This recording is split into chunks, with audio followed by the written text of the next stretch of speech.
Chapter 390. The closer they got to the army headquarters building, the colder the streets of Yuzhou became. The army headquarters building was located at number 7 Fuxing Road in Yuzhou. It was not a busy place, but it was not remote either. However, after the location of the high-level meeting was finalized, the Zhongzhou Police Department had deployed overnight. Fuxing Road entered the second-level alert 6 hours ago, the first-level alert 3 hours ago, and the entire area was under martial law an hour ago. Under traffic control, the whole road became wide and clean. The black Mercedes-Benz crossed the square and stopped in front of the main entrance of the army headquarters building. Li Tianlan got out of the car and opened the door for Dongqing Wudi. Dongqing Wudi smiled, patted Li Tianlan on the shoulder, and said softly, "Don't rush back after the meeting. Now that you are in Yuzhou, you need to get to know some people. Especially the people in this building." Although the special warfare system is independent of the army headquarters, the two systems are in frequent contact. No matter where East Emperor Palace is in the future, it will need the support of the military. Li Tianlan nodded and responded. He looked up and down at the majestic and broad white building. Standing in front of the gate and looking at the army headquarters building, all he could see was the broad and thick white building. There was no atmosphere of power, only silence. The silence was a little solemn. This was the first time that Li Tianlan had an intersection with the core department of Zhongzhou State since he entered the secular world. And he was about to have an intersection with the entire high-level officials of Zhongzhou State. Li Tianlan felt a little strange and complicated, and he was lost in thought for a while. Two middle-aged men with different clothes and temperament walked quickly out of the building of the army headquarters. The man walking in the front was a little older, in his 50s. He wore a military uniform with 2 golden stars shining on his shoulders. He was not a handsome general, and his appearance was even a little rustic, but his temperament was clean and calm. He wore more than a dozen medals on his chest. In the morning light, the medals and the general stars were shining at the same time, which looked a little weird. Behind the lieutenant general was a middle-aged man in a black suit. He was thin and had a calm expression on his face. He followed beside the lieutenant general calmly, and all the aura on his body was perfectly restrained. He was silent, like a shadow. Li Tianlan's eyes flashed, and he took a serious look at the man. He was an expert. The man's aura was restrained so perfectly that even with Li Tianlan's current perception, it was difficult to judge his strength. He could only be sure that the man's strength was definitely above the thundershocking realm. "Minister." The lieutenant general glanced at Li Tianlan. He was obviously Dongqing Wudi's confidant. They were very familiar, so even the salute was casual. "Not bad." Dongqing Wudi looked at the neat medals on the lieutenant general's chest and said with a chuckle, "Congratulations." "Headquarters." The lieutenant general smiled meaningfully. "Minister." A middle-aged man in a black suit walked up and greeted them in a neither servile nor overbearing manner. Dongqing Wudi nodded with a smile. Qingfeng, let me introduce you." Li Tianlan, the young governor of Sai City, won first place in the maneuver of the 2 academies, and founded the East Emperor Palace. Tianlan by secretary, by Tianlan, is he is. Li. Qingfeng Tianlan this young minister. Master. He is. Li minister. Qing is. Knowing who was on his side, Li Tianlan first extended his hand to Hua Qingfeng and said with a smile, "Boss Hua, it's an honor to meet you. This, I've heard of you for a long time, wasn't fake at all." In the special warfare system of Zhongzhou State, the Shadow Sect could be said to be the only one that set up its organization inside the Hidden Dragon Sea, except for Kunlun City.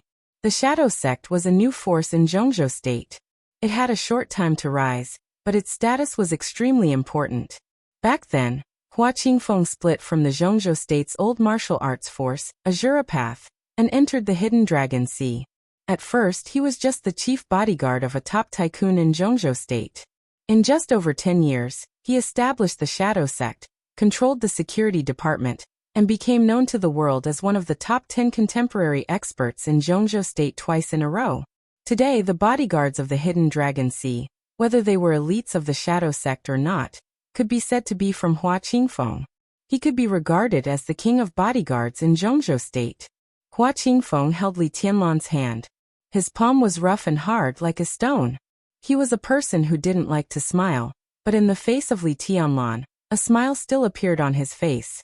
Your Highness, the President and I also saw the maneuver of the two academies in Star State. Your Highness's power is amazing. Li Tianlan thanked him with a smile and turned to look at Bai Qingzhao. Secretary General Bai Qingzhao was also looking at Li Tianlan. The look in his eyes was extremely complicated. Uncle Bai. Li Tianlan held his hand like a junior. Bai Qingzhao smiled and shook Li Tianlan's hand hard, but his eyes fell on Dongqing Wudi. Dongqing Wudi turned his eyes and looked at the star flag fluttering in front of the army headquarters building. Bai Qingzhao laughed at himself. Uncle Bai? It's so King harsh. I'll take you to the conference room. Bai Qingzhao said. Hua Qingfeng said at the same time. Minister, the president is waiting for you in the small conference room. Before the meeting officially begins, he wants to talk to you. Dongqing Wudi nodded and glanced at Li Tianlan. I'll go with Uncle Bai. Marshal, don't worry about me. Dongqing Wudi said. The four of them entered the army headquarters building at the same time and took two elevators. Before entering the elevator, Hua Qingfeng seemed to think of something. He looked at Bai Qingzhao and said with a smile, Secretary General, congratulations. Dongqing Wudi and Bai Qingzhao's faces changed at the same time. It was really weird for Hua Qingfeng to say this from his point of view. Hua Qingfeng's face did not change, and his smile was completely sincere. There's nothing to congratulate. Bai Qingzhao shook his head. His good mood seemed to have become a little bad. Dongqing Wudi glared at him calmly, turned around, and walked into the elevator. The elevator went up. Li Tianlan and Bai Qingzhao, who met for the first time, looked at the constantly jumping numbers in the elevator in silence. Uncle Bai is also attending this meeting? Li Tianlan took the initiative to ask. Yes. Bai Qingzhao smiled and said. In addition to me, there are several old generals. Li Tianlan looked at the medal on his chest and suddenly thought of today's day. August 1st. For the soldiers of Zhongzhou State, this day was extremely important. Almost every year, a group of military generals would be conferred titles on this day. Some were really promoted and put in an important position, and some retired honorably after being promoted one rank. Thinking of what Dongqing Wudi had just said, Li Tianlan suddenly understood. Bai Qingzhao was now the Deputy Secretary General of the Army Headquarters with the rank of Lieutenant General. He was undoubtedly one of the people who would be awarded the rank of General today.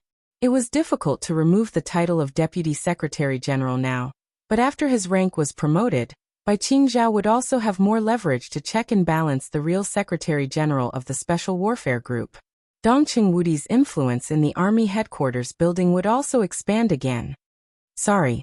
Li Tianlan suddenly said. Bai Qingzhao turned around and looked at Li Tianlan in surprise.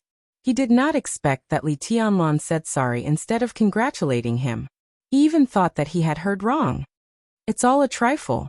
Bai Qingzhao looked at Li Tianlan for a long time and suddenly laughed. He reached out and patted Li Tianlan on the shoulder, repeating again, It's all a trifle. Li Tianlan smiled and did not say much.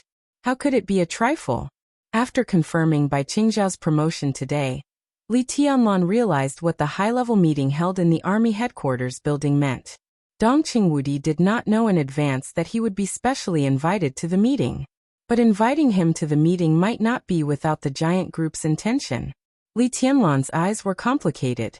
He knew very well that he could appear here today. In addition to his relationship with Samsara Palace, which was worthy of Zhongzhou State's high attention, the giant group also wanted to stand at the highest level and declare his close relationship with them. Bai Qingzhao's promotion could not be without a price, especially after Dongqing Wudi so domineeringly mobilized the army to interfere in the maneuver of the two academies. All this could only mean one thing. The transaction between the giant group and the Southeast group had begun. The content of the transaction was the hundreds of thousands of elite troops of the Border Control Corps. Such a transaction, from intention to final decision, took less than a day from the end of the maneuver to now. Bai Qingzhao's promotion expanded Dongqing Wudi's right to speak in the army headquarters, but it also hurt the interests of the Secretary General of the Army Headquarters of the Special Warfare Group. So in other words, the Wang family of Beihai had now given up cooperation with Kunlun City and turned to trade with the Dongqing clan.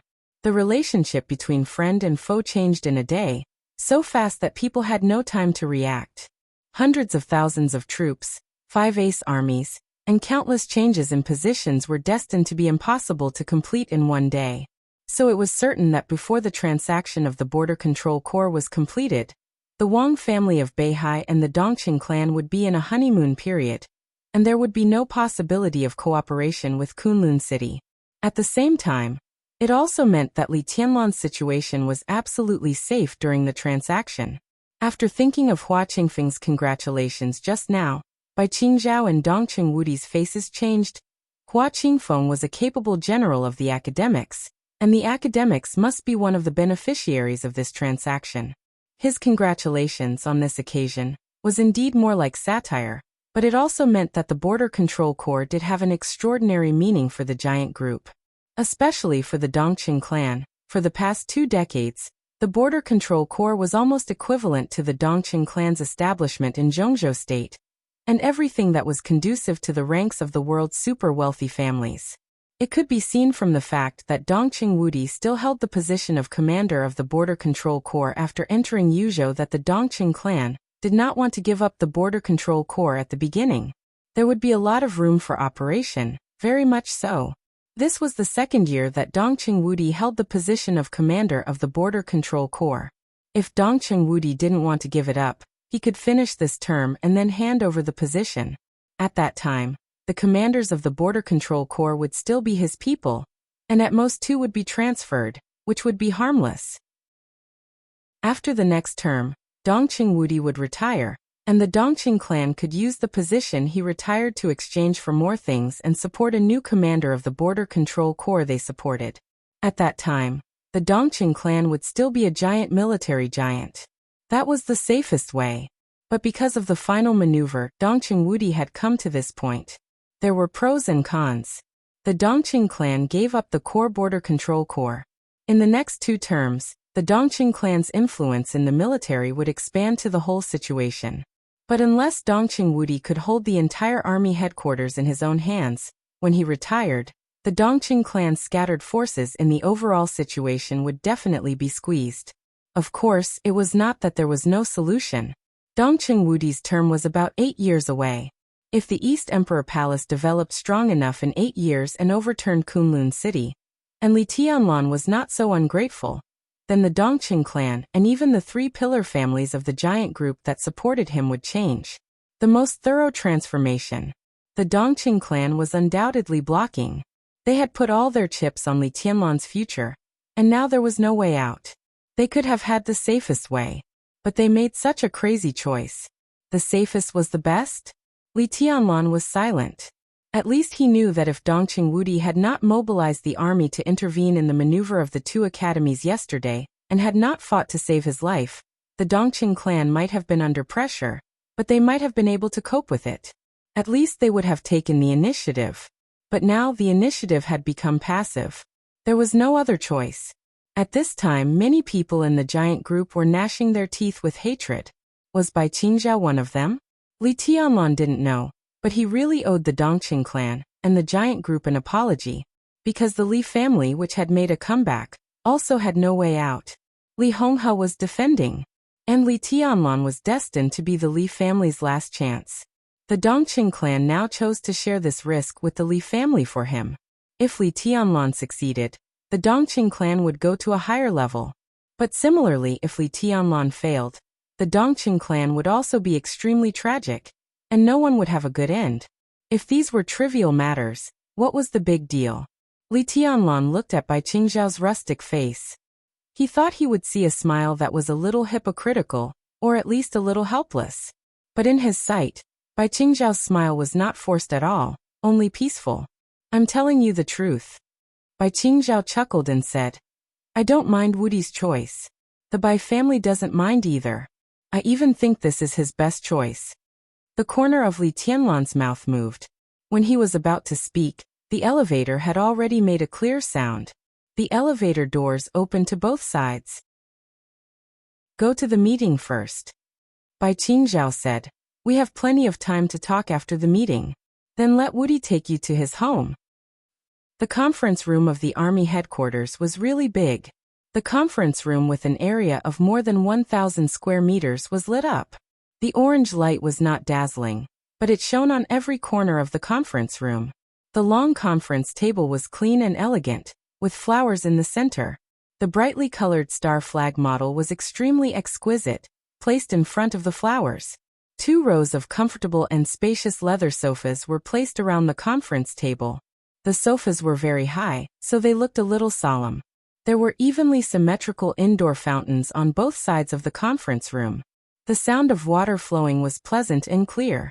The walls were covered with countless photos of the past presidents of Gyeongju State, the standing ministers of the Army headquarters, some outstanding generals, fearless martyrs, and outstanding heroes of the military industry.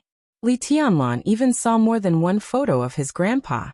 There were still 15 minutes before the start of the meeting. Several members of the decision-making committee, who came from different places overnight, had already sat in their seats in advance.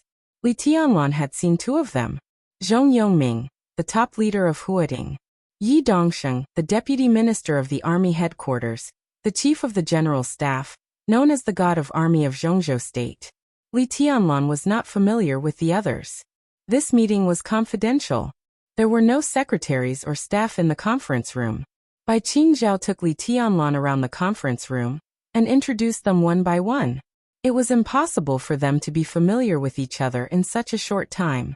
Lee Tianlan greeted them one by one, including several deputy ministers of the cabinet, 2 deputy ministers of the Army headquarters, and the top leaders of Nanyue, Huading, Beijiang, and Southwest. Lee Tianlan called them by their titles. These big shots, who could be regarded as leaders in Gyeongju State, could at least be polite on the surface no matter what they thought. Except for Zhong Yongming, who had a grudge against Lee Tianlan, who called him Little Highness indifferently. The others called him Highness more politely, which sounded like it. The 2 walked around the conference room. In the end, Bai Qingzhao took Lee Tianlan to an old man who was closer to the main seat. The old man wore a Chinese tunic suit that did not match the luxury of the conference room. His face was slightly dark, and he looked like an old farmer who had dedicated his life to the Yellow Land. When Lee Tianlan looked at him, he was also observing Lee Tianlan. There was an imperceptible sharpness in his turbid eyes. This is Secretary Bai of Yuzhou. Bai Qingzhao introduced with a serious face. Lee Tianlan couldn't help glancing at Bai Qingzhao. If the information he had was right, this Secretary Bai in front of him was Bai Qingzhao's father. Lee Tianlan was not used to such a serious introduction. Secretary Bai. Lee Tianlan bowed slightly and reached out his hand. Welcome back to Yuzhou. Bai Zhanfang, the oldest and most senior leader of Yuzhou, shook Lee Tianlan's hand. He looked at Lee Tianlan and said calmly, "Come to my home when you have time." Lee Tianlan nodded. Bai Zhanfang pointed to a circle of sofas on the periphery. "Sit there." The sofas around the conference table were naturally reserved for the high-level officials, and the people who were specially invited to the high-level meeting would generally sit on the periphery. Bai Qingzhao and Lee Tianlan chose a seat at random and sat down. An old man who looked very young but was actually as old as Bai Zhanfang walked into the conference room with a smile. There was a very calm smile on his very dignified square face. His eyes looked around the conference room and then fell on Lee Tianlan. His smile grew wider. Lee Tianlan, who had just sat down, stood up again. The corner of his mouth moved. Thinking of Bai Qingzhao's seriousness when he introduced Bai Zhanfang on this occasion, he also changed the way he addressed him and said with a smile, "Prime Minister Wu." Deputy Prime Minister Wu Zhengmin, who ranked last in the cabinet, nodded, walked over, and sat down casually beside Lee Tianlan. He was one of the Deputy Prime Minister of the cabinet and could participate in high-level meetings, but he had not yet entered the decision-making committee. During the transition period of these months, he had been sitting here. In the more than 20 years since the collapse of the Li family, Wu Zhengmin had been able to steadily occupy Jiangxia. In addition to his great courage to fight with the major factions, he had been following the rules. Not being pushed was also one of the important reasons why he could be as stable as Mount Tai. Qingzhao, congratulations. Wu Jingmin glanced at Bai Qingzhao with a smile and said. Bai Qingzhao shook his head with a wry smile. Prime Minister Wu, you know what's going on. This congratulations sounds too harsh. It's not harsh. Wu Jingmin smiled and said. In my opinion, it's just right. Zhanfang is about the same age as me. If you can take a step forward now, he can also feel more at ease. Bai Qingzhao was stunned and looked at his father's back. Li Tianlong glanced at Wu Jingmin. Bai Zhanfang had passed the retirement age. After this session, he would definitely retire. Bai Qingzhao was now taking advantage of the situation to go further in rank. When Bai Zhanfang retired, the giant group could use this reason to retire Bai Qingqian and Bai Zhanfang together. At present, there was a lot of resistance to Bai Qingqian's progress. But as long as Bai Qingzhao could smoothly become the Secretary General of the Army headquarters, the status of the Bai family would still be unshakable. The Dongqing clan put the future on him, and the Bai family and the Zhou family tied the future with the Dongqing clan. Feeling the harmonious relationship between Wu Jingmin and Bai Qingzhao, Li Tianlan suddenly found that he was a little out of breath. Today's meeting, Tianlan, has little to do with you. It's mainly about the Samsara Palace. Remember, don't express your position casually. Wu Jingmin glanced at Li Tianlan, whose face was a little gloomy, and suddenly said with a smile. Li Tianlan nodded silently. At 6:25, members of parliament from Zhengzhou State stepped into the conference room one after another. At about 6:30, the faces that Li Tianlan could often see on the Zhengzhou State news broadcast began to appear. But the way they appeared was extremely strange. Li Tianlan was not the only one who felt strange. Everyone felt that it was strange. Chen Fangqing, the Prime Minister of Zhengzhou State, and Guo Wentian, the President of the National Assembly, walked into the conference room first. The two talked all the way looking solemn. They were the two banners of the Prince Group today. Then Zhou Mulin, the Speaker of the Zhengzhou State Political Consultative Assembly, walked into the conference room in silence, and made a brief eye contact with Bai Zhanfang, the top leader of Yuzhou. Before Dongqing Wudi entered Yuzhou and became a director, Speaker Zhou Mulin had always been the pillar of the giant group. Zhou Yinhai, the Minister of the Ministry of Politics and Law, walked in silently and sat in his seat. After greeting others, he drank tea in silence, as if it had nothing to do with him. The North Group could be said to be the weakest force among the 6 groups. When the situation was sensitive, they generally chose to remain neutral.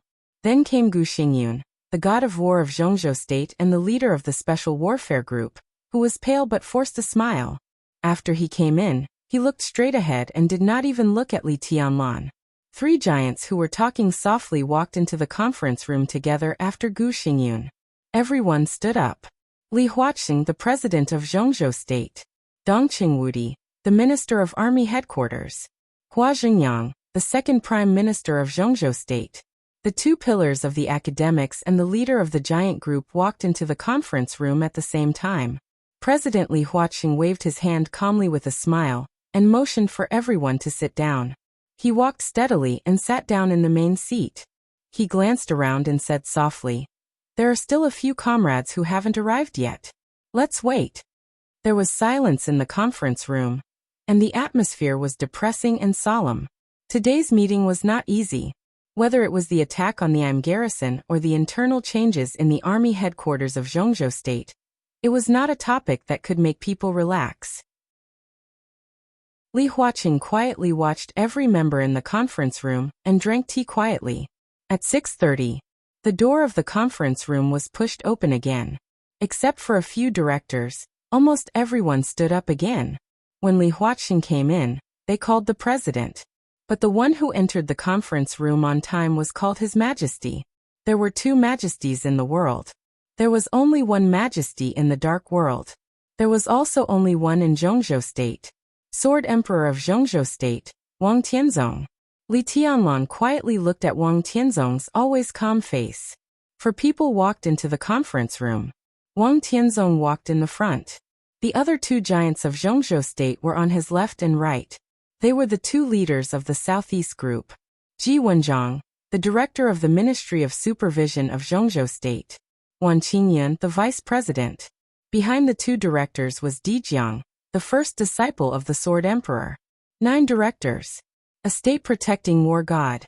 All the members of parliament. All the specially invited members were present. Dijiang glanced at Li Tianlan and sat down nearby. But Wang Tianzong did not come over. Instead, he sat down directly at the other end of the conference table opposite Li Huaqing. At both ends of the long conference table were the president and the Sword Emperor. On both sides were the directors and the members of parliament. There were flowers in the middle of the conference table. The Sword Emperor and the president sat opposite each other. Looking from Li Tianlan's position, it was hard to tell which was the main seat for a while. Sorry, Wang Tianzong said blandly. I was delayed on the way. Understandable. Li Huaqing nodded and said calmly. Everyone is here. There is no need to repeat more words. We are pressed for time. Let's connect now. Dongqing Wudi stood up expressionlessly and turned on the 2 screens in the conference room. The 2 screens lit up at the same time to ensure that everyone sitting in different positions could see the contents of the screen. On the screen was a communication request. The communication was quickly connected. In the early morning of Zhongzhou State, the other end of the screen seemed to be at dusk. The sun was still setting on the horizon. On the screen, there was fire and a large area of wreckage. Countless people were carrying stretchers and running in a hurry. Some doctors in white coats were shuttling back and forth in a hurry. Shouts, screams, and curses were heard. It seemed to be a military base in the picture, but the whole base had been destroyed beyond recognition. Countless camps had completely collapsed. Soldiers in military uniforms of Zhongzhou State patrolled in a daze. Only the star flag of Zhongzhou State was still fluttering in the wind. It's 2 o'clock in the morning and it's the polar day. Wang Qiancheng, commander of the Arctic Ocean Command of Zhongzhou State, reports to the decision-making committee. A middle-aged man in a general's uniform appeared on the screen. His face was a little dirty and his spirit looked a little tired. Wang Tianzong's cousin, the kind that is very close. Bai Qingzhao introduced calmly. Comrade Qiancheng, how is the situation of the garrison base? Li Huaqing asked calmly. It can't get any worse. Wang Qiancheng said without hesitation, with obvious anger on his face. President, I arrived at the garrison base 2 hours ago. At present, many of our soldiers are still trapped in the ruins waiting for rescue. We have a lot of casualties. The situation in Eastern Europe is very chaotic now. I'm willing to report to the decision-making committee in detail, but I want to ask for domestic reinforcements first. The sooner, the better. What reinforcements do you want? Li Huaqing thought for a while and asked in a deep voice. The Jiang family of South America, Knights Templars, the Heroes Club. Now Europe has gathered almost all the superpowers in the dark world. Their masters and my soldiers are very difficult to deal with. Our country should send the elites of the special warfare system to stabilize the situation. President, if possible, I suggest restarting the Snowdance Corps. Wang Qiancheng stared at Li Huaqing's eyes through the screen. Restarting the Snowdance Corps. Everyone was stunned. Li Huaqing took a quick look at Wang Tianzong. The Snowdance Corps. It was the Special Warfare Corps of Zhongzhou State that set off the final battle of Heaven Capital 3 years ago. If the final battle of Heaven Capital was won, the Snowdance Corps would occupy the right to speak in the dark world of East Island and become the most powerful force in the dark world of East Island. However, the final winner of the final battle of Heaven Capital was the Purgatory of Heaven Capital. The Snowdance Corps had been disbanded after the final battle of Heaven Capital. Although the first marshal, Gu Qianchuan, was still a marshal, he had no actual position. Restarting the Snowdance Corps? Wang Qiancheng was one of the core forces of the Southeast Group. Now he suddenly made such a sensitive proposal, and no one believed that it was his own idea. Not only Li Huaqing. Almost everyone naturally thought of Wang Tianzong. Thinking of Wang Tianzong, they naturally thought of Dijiang, who Wang Tianzong brought. He had the combat capability of the invincible realm at the age of 36. Dual thunder veins. He had been entangled with the Purgatory of Heaven Capital in Tiannan for 3 years without losing ground. There was no doubt that if the Snowdance Corps was restarted, Dijiang was the most suitable candidate for the position of marshal, and it was also a very good gold-plated route. After the Snowdance Corps entered Eastern Europe and the situation stabilized, Di Jiang could be transferred back as soon as possible. At that time, if he replaced Dongqing Wudi in the decision-making committee and became a member of parliament, he would sit in the position of the Border Control Corps, and there would be no problem in terms of prestige. The Im garrison was attacked.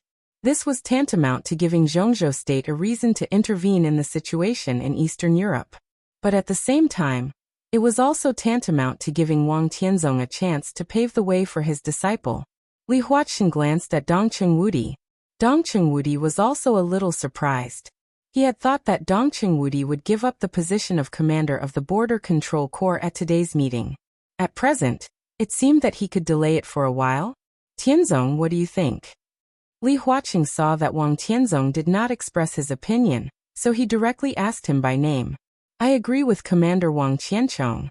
If the chaos in Eastern Europe gets out of control, the north of our country, not only Beihai province, but also the northeast will suffer a serious impact. This happened at our doorstep, and Zhongzhou state must show its attitude. The Snowdance Corps is a special warfare battalion.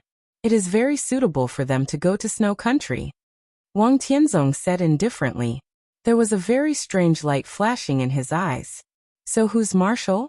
Li Huaqing looked at Wang Tianzong, but he was looking at Di Jiang out of the corner of his eyes. Di Jiang was indeed qualified to represent Zhongzhou state in the battle.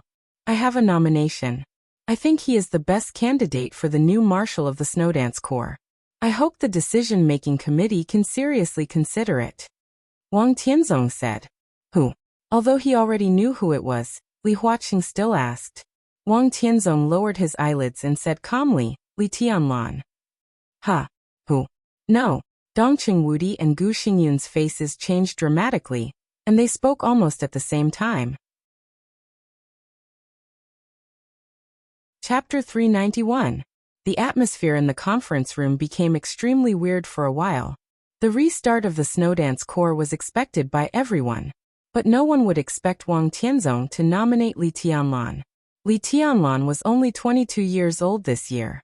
He had the combat capability that everyone recognized, but it was unrealistic for everyone to be the marshal of a special warfare corps at such a young age. And from Wang Tianzong's standpoint, he had no reason to nominate Li Tianlan. What was this? So Gu Xingyun's objection was not surprising. In this conference room with a clear position but a hole, people clearly saw the anger and coldness on Gu Xingyun's face. He was a student a day ago. He became a marshal a day later? The only thing that remained unchanged was the young man. But if everything became a reality, would it really not change? How could it not change? Gu Xingyun had already decided that even during his recovery period, he would use all the resources of the Special Warfare Group to crush the East Emperor Palace. Whether Li Tianlan was in the northeast, in Huading, or in Jiangxia, he would make the development of the East Emperor Palace extremely difficult. Let Li Tianlan be the marshal of the Snowdance Corps? This was a meteoric rise. If possible, Gu Xingyun didn't want to give Li Tianlan the position of an ordinary lieutenant, let alone the marshal. His reaction was quick.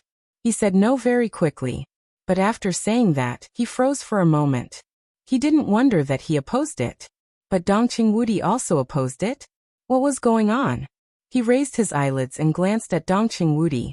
Dongqing Wudi's expression was calm and determined. It was an unquestionable face.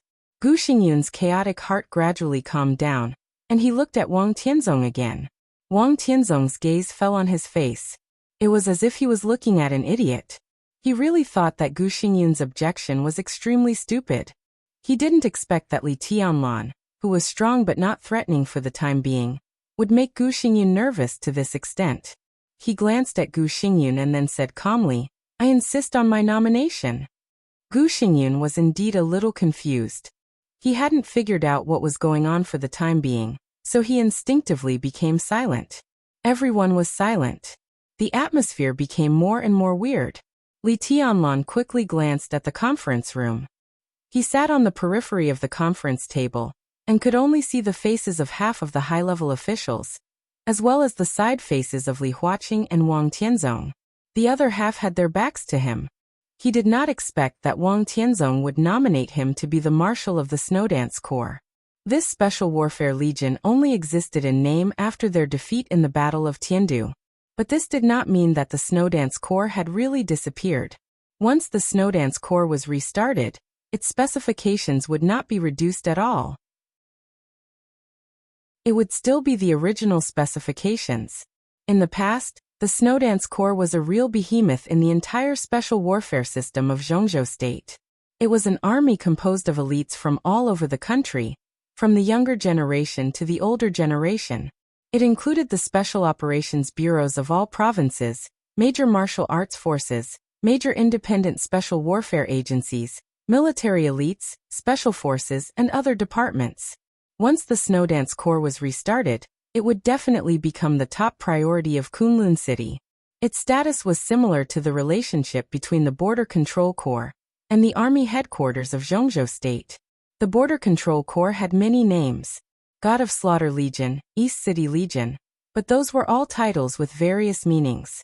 In terms of power, the Border Control Corps, which had nearly 600,000 troops, had always been called the small army headquarters of Zhongzhou State.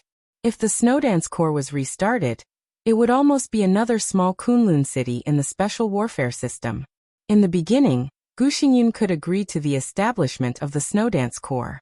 In addition to the fact that Gu Qianchuan served as the first marshal, the Snowdance Corps was stationed in East Island for a long time after the victory, so it was difficult for it to affect the affairs of Zhongzhou State.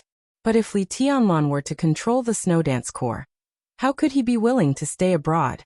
To be honest, for a moment, Li Tianlan was really a little tempted. But being tempted did not mean accepting. He would never believe in Wang Tianzong's kindness. Once he showed these, it would be abnormal. There must be something wrong with the abnormality. Comrades, let's talk. Li Huaqing sat in the main seat and took the initiative to break the silence.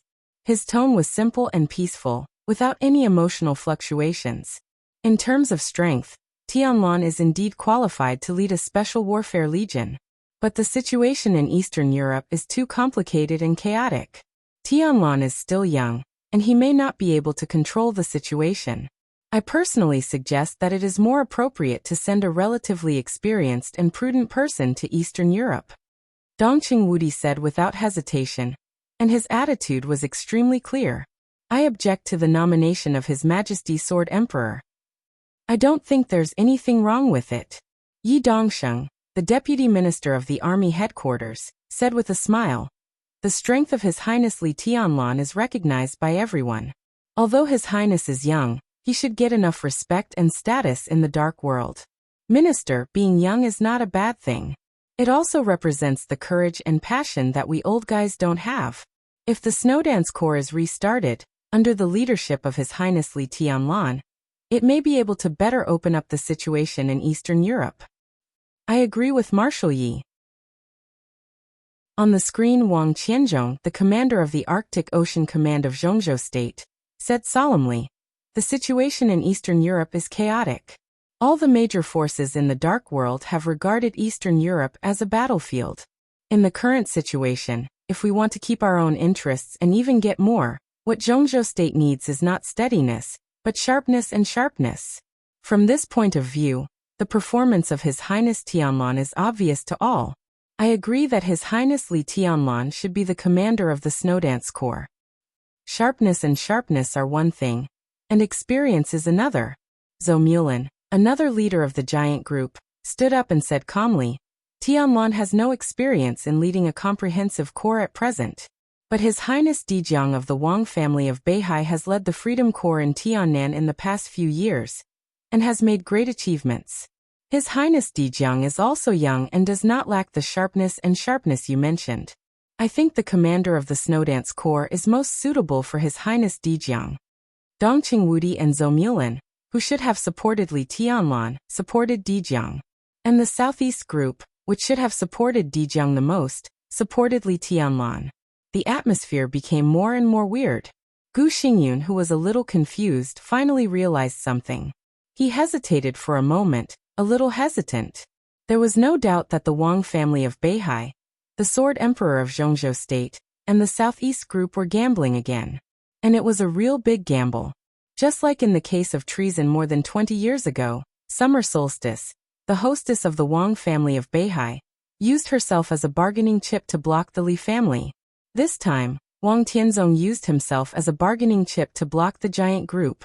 Li Tianlan and the Snowdance Corps were the two sides of the bet. The future of the Wang family of Beihai and the giant group was the bet. This was destined to be an extremely tragic game. But this time, just like more than 20 years ago, Gu Xingyin did not think that the Wang family of Beihai had the possibility of losing. In the somewhat silent atmosphere, some long-sealed memories came into his mind about the Li family and the Border Control Corps. At the beginning, the Border Control Corps was not as large as it was today. When the concept of Border Praetorian Guard was first put forward, the Border Control Corps was completely planned based on the Special Warfare Corps, just like the Snowdance Corps today. And it was the Southeast Group that put forward the concept of Border Praetorian Guard. To be exact, it was the Wang family of Beihai. It was also the Wang family of Beihai who pushed Li Guangtu to sit in the position of the first commander of the Border Control Corps. At that time, Li Honghe was still the war god, and he was close to the Wang family of Beihai. So the support of the Wang family of Beihai seemed to be okay so far. But at that time, did the Wang family of Beihai really not notice anything? Gu Xingyin suddenly felt that today's scene was very familiar. It was like reincarnation. The old things of reincarnation, the history of reincarnation, the beginning and the end of reincarnation. After 3 years in Tiannan, Dijiang has matured. He should take on a more important position. In fact, everyone should know that before taking charge of the Tiannan Freedom Corps, Dijiang also had no experience. Minister Dongcheng, Speaker Zhou, I don't think we should be prejudiced against young people.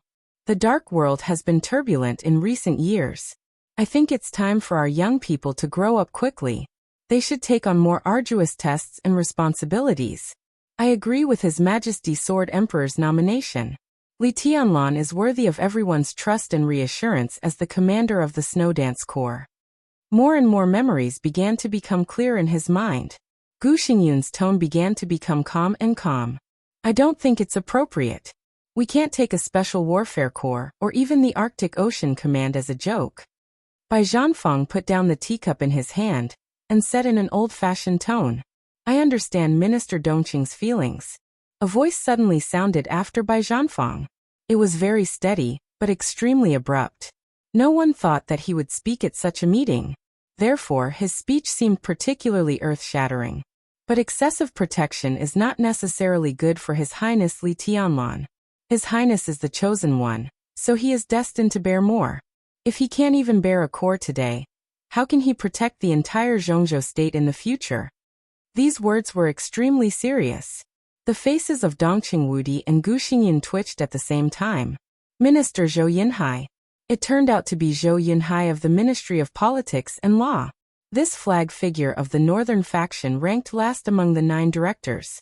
In the usual meetings, unless they were discussing purely state affairs or the content about the northern faction, or the content about the Ministry of Politics and Law, this director basically wouldn't say a word of nonsense. However, in such a sensitive meeting today, he stood on the opposite side of the giant group. To be exact, he supported the Wang family of Beihai and the Southeast Group. Because his last sentence was also extremely offensive to Kunlun City. Zhou Yunhai's statement was simply clear. Why was it like this? Everyone was looking at Wang Tianzong. Wang Tianzong lowered his eyelids and drank tea silently. Except for the first 2 sentences, he didn't speak much. I agree with this nomination. Ji Wenzhang, the director of the Ministry of Supervision, expressed his attitude straightforwardly. Agree. Agree. Agree. Voices rang out in the conference room one after another, unhurried, calm and sure. Dongqing Wudi's face became more and more gloomy. The Southeast Group and the Special Warfare Group united. From the directors to the members of parliament, they all expressed their attitudes very clearly. It seems that this nomination is expected. In a low and gentle voice, Chen Fangqing, the Prime Minister of Zhongzhou State, showed a smile. I also think we should give young people some opportunities. Comrade Wang Qianzhong is right. What Zhongzhou State needs now is not calmness but vigor and sharpness. Wherever our soldiers are stationed, there will be the dignity of Zhongzhou State. The Jiang family of South America? Knights Templar? I will inform the diplomatic department to make a statement later. In addition, I also hope that the Snowdance Corps, under the leadership of Tianlan, can teach these two forces a lesson and tell the world that the army and star flag of Zhongzhou State are inviolable. No. Dong Chengwudi spoke again. His voice was low. Everyone looked at the standing minister of the army headquarters. Yesterday he dared to confront Sword Emperor in the Sky Academy without retreating. He had the strength, the power, the status, and the qualification. But now what else could he do? Wang Tianzong was just a nomination. Whether he succeeded or not depended on the will of the entire Zhongzhou state. Just like Wang Tianzong did not dare to attack those soldiers yesterday. Dong Chengwudi could not go against the will of the decision-making committee. Otherwise it would be treason. Dong Chengwudi turned his head and looked at Li Tianlan. Li Tianlan sat calmly in the chair, neither arrogant nor rash, neither sad nor happy. The two looked at each other for a moment. Dong Chengwudi's eyes were complicated and determined, with a touch of apology. Li Tianlan remained calm. Everyone. Dong Chengwudi spoke again. Li Tianlan can't be the commander of the Snowdance Corps. He seemed to have made up his mind, so his words were clear and loud. What's the reason? Wang Tianzong looked at Dong Chengwudi calmly. Dong Chengwudi gritted his teeth, and his eyes seemed to spurt fire. The reason? The muscles at the corners of his mouth trembled, and his voice seemed to be distorted. He never thought that one day he would open the most painful scar of the Li family in front of Li Tianlan. But he had no choice. Li Tianlan really could not take charge of the Snowdance Corps. For Dong Chengwudi, the smell of conspiracy in Wang Tianzong's nomination this time was totally overwhelming. He thought that the Wang family of Beihai and the Dongqing clan would be in a honeymoon period during the transaction of the Border Control Corps. That might be right. But the Wang family of Beihai obviously did not intend to keep the honeymoon period between the two sides for a long time. Dong Chengwudi did not believe that Wang Tianzong would give up killing Li Tianlan. So why did he support Li Tianlan today? Wang Tianzong did not attack Li Tianlan in the Sky Academy, but chose to leave. Obviously, he encountered something that had to compromise. But Dong Chengwudi was very clear about the extreme style of the Wang family of Beihai. They could not compromise forever, and Wang Tianzong's killing intent would not disappear.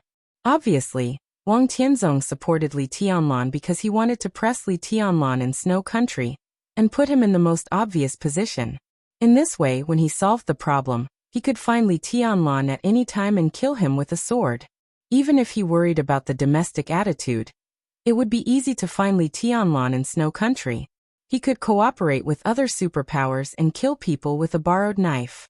With the background of the Wang family of Beihai, no superpower in the world would refuse to cooperate with them. Once Li Tianlan became a marshal. In any case, he could not be too far away from the Snowdance Corps. And the most important thing was, Dong Chengwudi did not want to play a game with Wang Tianzong at the gambling table. What Gu Xingyun could understand, he could understand too, and he understood it earlier than Gu Xingyun. The situation in Eastern Europe was so chaotic, and there were so many unimaginable variables. Li Tianlan took the Snowdance Corps to participate in it. Countless conspiracies and calculations were going on almost all the time in the general trend. The enemy's calculation. The calculation of his own people. In such a chaotic environment, it was even easier to plot something than it was more than 20 years ago. In the Snowdance Corps, if Li Tianlan was not careful, he would be doomed eternally. Death was not the only thing that could doom people eternally. There was also crime. Treason. In all kinds of conspiracies and chaos, if the Wang family of Beihai reenacted the treason case on the border, Li Tianlan would die. The Li family, which had made a comeback, would disappear completely. And the Dongqing clan, which had been tied to Li Tianlan, would also be doomed eternally. This was Wang Tianzong's gamble. He made Li Tianlan reach the sky in a single bound. If Li Tianlan successfully controlled the Snowdance Corps and destroyed the conspiracy of the Wang family of Beihai, the Li family would rise completely. Li Tianlan, who grew up, would bring the Li family to the peak again and make the Dongqing clan complete further transformation. The future of the Wang family of Beihai was doomed to be restless. On the contrary, If the Wang family of Beihai let the old things reincarnate again and staged a case of treason, the Snowdance Corps would be wiped out, and the Dongqing clan, which was implicated, could only go to the end. This was a gamble set by Wang Tianzong, and his chips were his own strength and the almost endless resources and connections of the Wang family of Beihai. It was difficult for the Dongqing clan to win, so he didn't want to sit at this gambling table. But Wang Tianzong now involved the Southeast Group and the Special Warfare Group, and even Chen Fangqing of the Prince Group expressed his support. It was obvious that he wanted to use the general trend to promote Dongqing Wudi. 24 hours ago, in the Sky Academy, Dongqing Wudi used the general trend to make Gu Xingyun and Wang Tianzong not dare to act rashly. 24 hours later, in the building of the army headquarters, Wang Tianzong also used the general trend to suppress Dongqing Wudi. Dongqing Wudi laughed at himself a little. Was this retribution? He glanced at Li Tianlan again. Li Tianlan was still calm. Dongqing Wudi took a deep breath and finally opened the scar of the Li family. The situation in Eastern Europe is chaotic, and the garrison has suffered heavy losses. We are angry, but the current situation may be an opportunity for us to expand our influence in Eastern Europe. I think, under such circumstances, in order to be safe, Zhongzhou State should send a trustworthy person to take charge. His voice was hoarse and low, but like a thunder, it rolled through the conference room. Li Tianlan's face changed, but he did not speak. Everyone was looking at Dongqing Wudi. Minister Dongqing, do you mean that His Highness Li Tianlan is not trustworthy? Yi Dongsheng laughed. Dongqing Wudi was expressionless. At this point, there was no room for evasion. More than 20 years ago, the treason of His Highness Li Kuang to cause to Zhongzhou State has not been fully compensated. Everyone knows Tianlan's origin. He has not been tested enough. The army headquarters, I can't believe his loyalty to Zhongzhou State. He's not suitable. This bloody scar was completely torn apart by Dongqing Wudi. Everyone looked at Li Tianlan. Li Tianlan's face was a little angry, a little ashamed, and a little helpless. Countless emotions flashed in his eyes. But his face was still as calm as a rock. He sat there quietly, looking a little cold.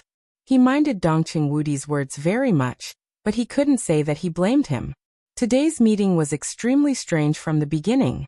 Li Tianlan had vaguely realized the problem. Dongqing Wudi would rather open the scar of the Li family to prevent him from serving as the marshal of the Snowdance Corps, which was enough to prove the cruelty and danger behind Wang Tianzong's nomination this time. Li Tianlan does come from the Li family, but the Li family has not only Li Kuangtu but also Senior Li. Senior Li is the founder of Zhongzhou State. His achievements are world-shaking and unyielding. Li Tianlan grew up with Senior Li. What does it have to do with Li Tianlan? I think he is trustworthy. Wang Tianzong's tone was flat and cold. Now he praised Li Honghe, which was exactly the same as Dongqing Wudi's feeling when he talked about Li Kuangtu's treason. It was very uncomfortable.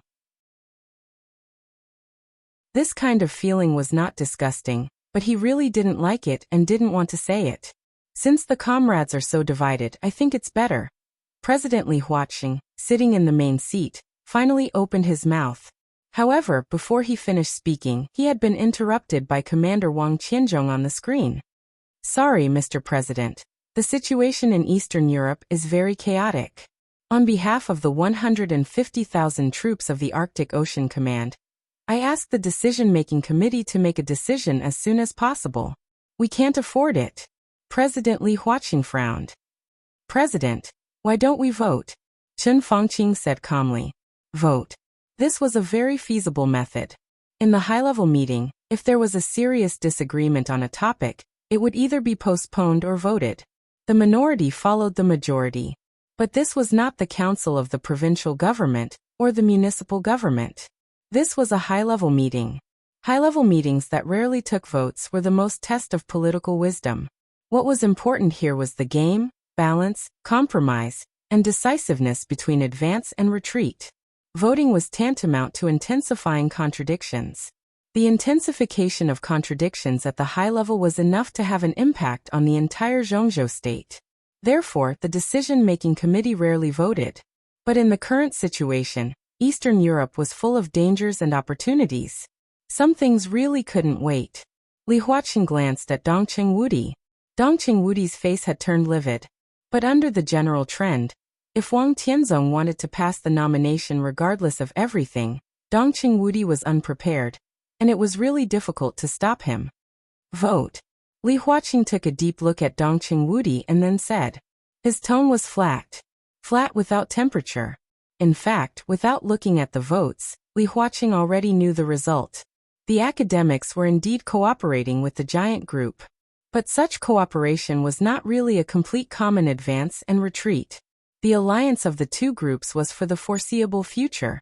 Under such sensitive issues, even if the academics supported the giant group, it could not be a complete support. Li Huaqing could not let the academics offend the Special Warfare Group, the Southeast Group, the Prince Group, and the North Group at one time. Especially when the result was difficult to change. After all, he could not sit in this position forever. He was an ally of the giant group, but he was also the leader of the academics. He must consider the academics. The academics now had two giants in the council. President Li Huaqing of Zhongzhou State. Hua Xingyang, the second Prime Minister of Zhongzhou State. Li Huaqing glanced at Hua Xingyang. Prime Minister Hua nodded. Silently, the two had a tacit understanding. Li Huaqing would vote for Dongqing Wudi, but Hua Xingyang had to abstain. This was the support of the academics. It was heavy, but it could not change anything. On the morning of August 1st, the Decision-Making Committee of Zhongzhou State held an August high-level meeting in the building of the Army headquarters. Except for some of the parties involved, no one knew what was discussed in the 5-hour meeting. Only a few secretaries of the Army headquarters, who were ordered to keep their mouths shut, knew when they cleaned up the conference room after the meeting that Minister Dongqing Wudi lost his temper after the meeting. He smashed the teacup he used and kicked the expensive and huge conference table in the conference room. The pieces of the whole table were blocked by Dijiang when they almost hit Wang Tianzong's face. Dongqing Wudi, who was unscrupulous in front of all the high-level officials in his own territory, walked out of the conference room with a livid face. It was not until the afternoon that the feudal officials at the provincial government level of Zhongzhou State vaguely knew the content of the meeting. On the afternoon of August 1st, two people, headed by Lieutenant General Jiang Hongwei of the Beihai Corps and Deputy Secretary General by Qing Zhao of the Army headquarters, were awarded the rank of general. 7 people were awarded the rank of lieutenant general. 7 people were awarded the rank of major general. Lieutenant General Jiang Hongwei of the Beihai Corps was awarded the rank of marshal. At the same time, the Army headquarters announced the day's personnel adjustment. The decision-making committee agreed that Dongqing Wudi, the Marshal of Zhongzhou State and the Standing Minister of the Army headquarters, would resign as the commander of the Border Control Corps. The Army headquarters appointed Lieutenant General Jiang Hongwei of the Beihai Corps as the commander of the Border Control Corps. Lieutenant General Wang Qianzhong, the commander of the Arctic Ocean Command, was transferred to the Northeast Black Dragon Army as the commander. Lieutenant General Cheng Huaining, the former commander of the Black Dragon Army, was appointed as the commander of the Arctic Ocean Command. All this was just the beginning of the transaction between the Southeast Group and the Giant Group. And the transaction involving the change of multiple real power positions at this level was doomed to be completed in one day. Dijiang became the youngest military marshal in Zhongzhou State. If there was no accident, he would also become the youngest member of the decision-making committee in Zhongzhou State this autumn. Just when everyone was talking about how long it would take for the Border Control Corps to become the second Beihai Corps in the hands of Dijiang. In the Special Warfare System of Zhongzhou State, there was also the youngest Special Warfare System marshal. After voting, Zhongzhou State decided to restart the Snowdance Corps. The restarted Snowdance Corps was expected to have 20,000 people. Zhongzhou State would respect the will of the new marshal of the Snowdance Corps to the greatest extent and form the corps lineup. Sword Emperor Wang Tianzong of Zhongzhou State nominated Li Tianlan as the new marshal of the Snowdance Corps. The result of the vote of the council was 5 in favor, 3 against, and 1 abstained. Gu Xingyun, the state-protecting war god of Zhongzhou State, clearly expressed his approval. As a result of the vote of all the high-level officials, the support votes were still greater than the opposition votes. Li Tianlan was officially appointed as the commander of the Snowdance Corps. After the formal formation of the Snowdance Corps, he would go to Eastern Europe on behalf of Zhongzhou State and become a pivotal force in the chaos of Eastern Europe. A meteoric rise. The general trend never cared about one person's opinion, whether he was willing or not. During the time of a meeting, Li Tianlan was directly pushed to a position infinitely close to the peak of power. A meeting that originally had little to do with him became the protagonist invisibly. Eastern Europe would be the journey of him and the Snowdance Corps. This was an extremely clear but extremely difficult path. There was chaos ahead. There was an abyss behind. Chapter 392. 10,000-word super chapter. Brothers, can you exchange for a few monthly votes? As a member of parliament of Zhongzhou State, Bai Zhanfang, known as the governor of Yuzhou, was as simple as an old farmer, but he was very particular about his life. Bai Zhanfang did not choose Dragon Lake Park, which Zhongzhou State allocated to the members of parliament, but set up the Bai family in Mount Qing. Mount Qing was one of the famous tourist attractions in Yuzhou. Bai Zhanfang chose the area with the best scenery in Mount Qing, and built a manor covering an area of about 200 acres among the green mountains and clear water. The manor did not cover a large area, but the 2-kilometer area around the manor was all turned into a restricted area. There were armed police patrolling on weekdays, and it looked like a wealthy family that no strangers were allowed to enter. There was a pavilion on the edge of the Bai family's manor. It was a historical site, built near the water, and looked old. This place was unique. Sitting here, the most beautiful scenery of the whole Mount Qing came into view. Every inch of land in sight was a grand view. Li Tianlan sat in the pavilion and drank tea. Bai Zhanfang, with a blank expression, and Dongqing Wudi, whose face was still gloomy, also sat in the pavilion. The three of them sat opposite each other in silence. The sky in Yuzhou became gloomy in the afternoon. The wind blew in Mount Qing, and it drizzled. The rain fell on the natural lake outside the pavilion, and on the lush green mountains. The mountains and rivers were foggy, and everything was hazy. The wind shuttled through the soft drizzle, and blew the weeping willows by the lake. Li Tianlan's gaze followed the fluttering weeping willows into the distance. The hazy green mountains behind him were majestic. The hazy lake in front of him was vast. Li Tianlan looked at the extremely beautiful landscape in silence, thinking about his own worries. Dongqing Wudi did not participate in Bai Qingzhao's conferring ceremony. He and Li Tianlan followed Bai Zhanfang to the Bai family's manor. After making a phone call, they did not talk much. Bai Zhanfang quietly made tea and drank it, looking indifferent, but his eyes occasionally observed Dongqing Wudi and Li Tianlan. He observed their silence. The silence was a little awkward. Bai Zhanfang smiled and winked at Dongqing Wudi. Tianlan. Dongqing Wudi spoke slowly. He looked at the misty lake. Do you blame me? His tone was steady, but it sounded a little stiff. Li Tianlan withdrew his gaze, smiled, and shook his head. No. He paused for a moment before continuing. Truth. I'm not that narrow-minded. I was definitely uncomfortable with what the marshal said at the meeting. But it's not your fault. Some things, whether you say it or not, are real. I can understand Marshall's good intentions, but it's a pity. His gaze was a little unfocused. He wanted to say that it was a pity that he still ended up as a marshal. But no matter how he thought about it, this sentence felt awkward. He simply shut his mouth. In the conference room, when Dongqing Wudi mentioned the treason case more than 20 years ago, Li Tianlan already understood Dongqing Wudi's concerns. He seemed to be exposing Madame Li's scars, but on that occasion, wasn't it another kind of reminder? Li Tianlan also expressed in the meeting that he was not experienced enough to be the marshal of the Special Warfare Battalion. However, it was obvious that even though his status had become important, he still did not have the qualifications to influence the decisions of the higher-ups.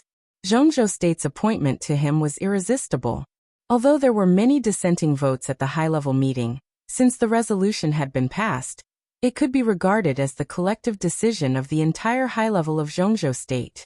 He had to take office, and no one could interfere. Don't think too much. Bai Zhanfang suddenly said. It's not necessarily a bad thing.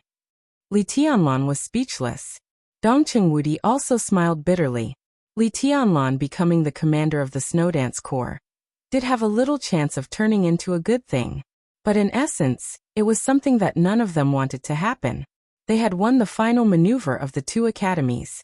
The East Emperor Palace was developing in Zhongzhou State as a free force. Their achievements and potential were recognized. Not only the two academies, but also the Zhongzhou State government would give them support. This was the rule and righteousness. No matter how Gu Xingyan suppressed the East Emperor Palace, the resources that should be given could not be less. At that time, the East Emperor Palace would take root in Tiannan, the place where the special warfare system of Zhongzhou State could influence but not cover. It could be said to be really broad.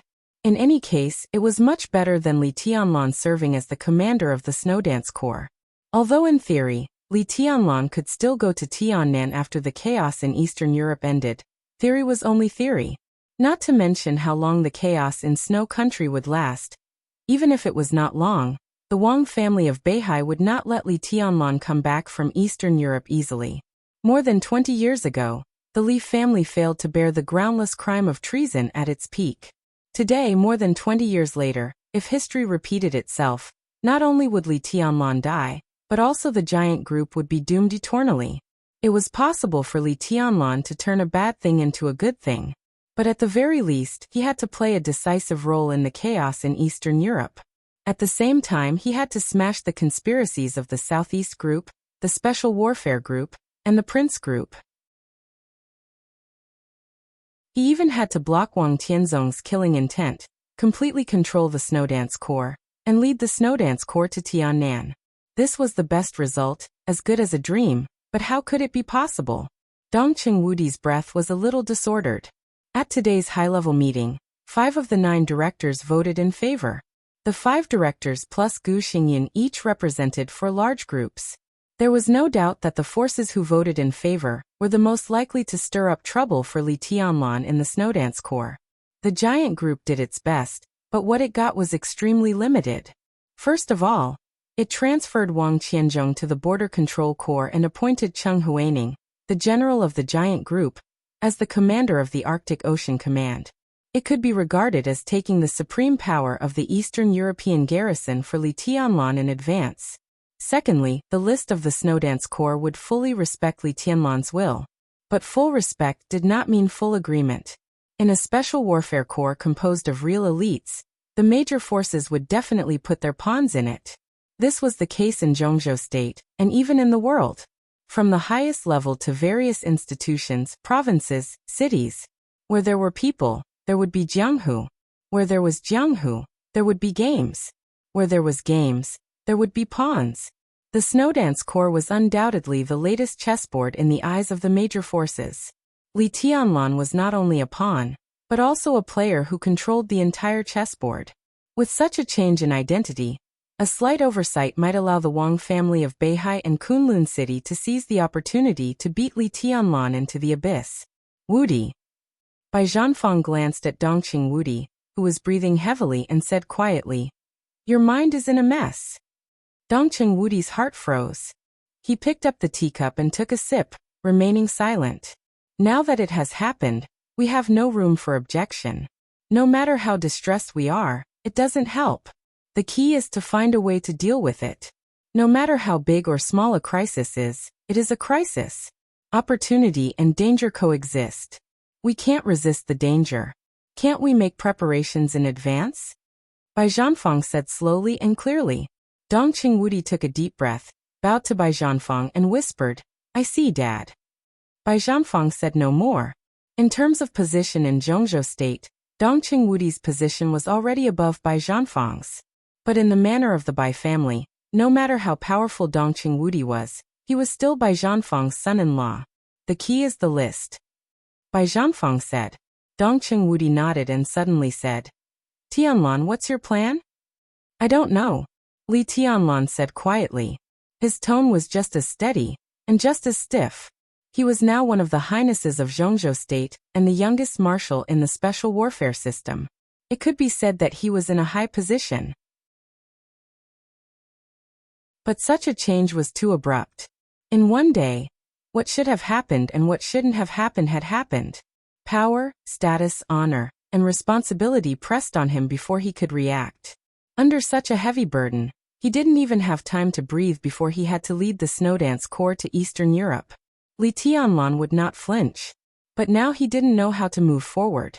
He had yet to adapt to his current height, but he was already about to charge forward with large strides. The feeling of suddenly losing direction was not one of nervousness or fear, but of confusion. Only confusion. Dongqing Wudi and Bai Zhanfang looked at each other and didn't speak to each other. Some changes would happen sooner or later. Now no one doubted Li Tianlan's martial arts and potential, but his ability to deal with problems in a chaotic situation was still a question mark. Sometimes this was even more important than martial arts. Without this ability, no matter how strong he was in martial arts, he was just a martial artist, not a qualified leader. The two of them were not worried about Li Tianlan's ability. Li Honghe, the former god of war, had spent many years to cultivate his successor. In any case, he could not be a pure bore. In the final analysis, Li Tianlan's biggest problem was to adapt and integrate into the high-level circle. The list is based on my will, but I can't have the final say, can I? Li Tianlan asked softly after a long silence. Most of them will be based on your will. But in the army's high level, there are at least 2 positions that we can't take. This is the minimum rule. Dongqing Wudi said. One is the vice marshal of the army, your main assistant. If there is no accident, this position will be transferred from the Beihai Corps. The Wang family of Beihai is very powerful in Eastern Europe. It's reasonable to give them the position of vice marshal. The other is the army supervisor, which must be appointed by Kunlun City.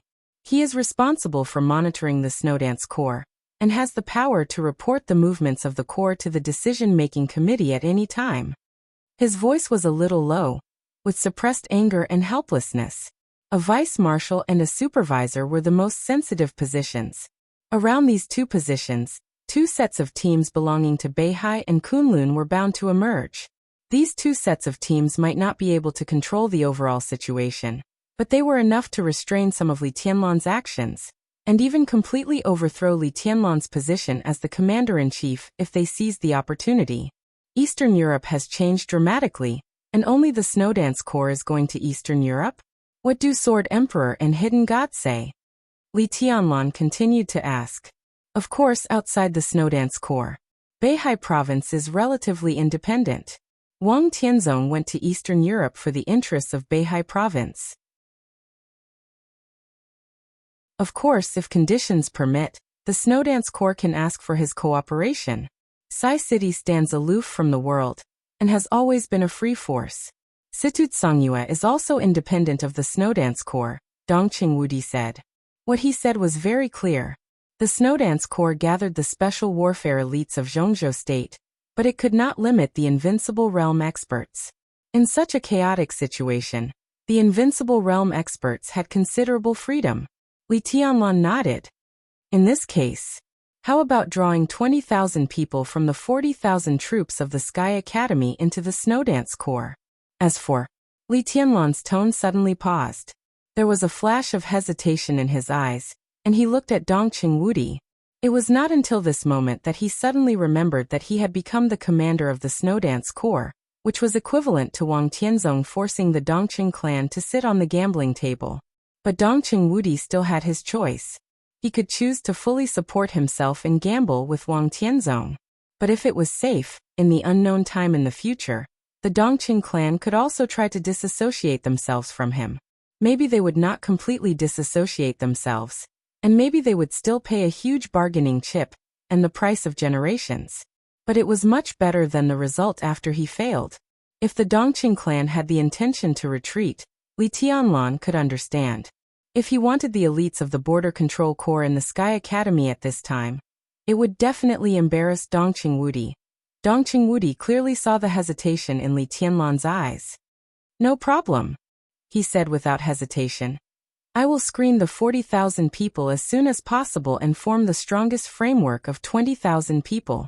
I can give Li Zhonghu and the other 3 to you.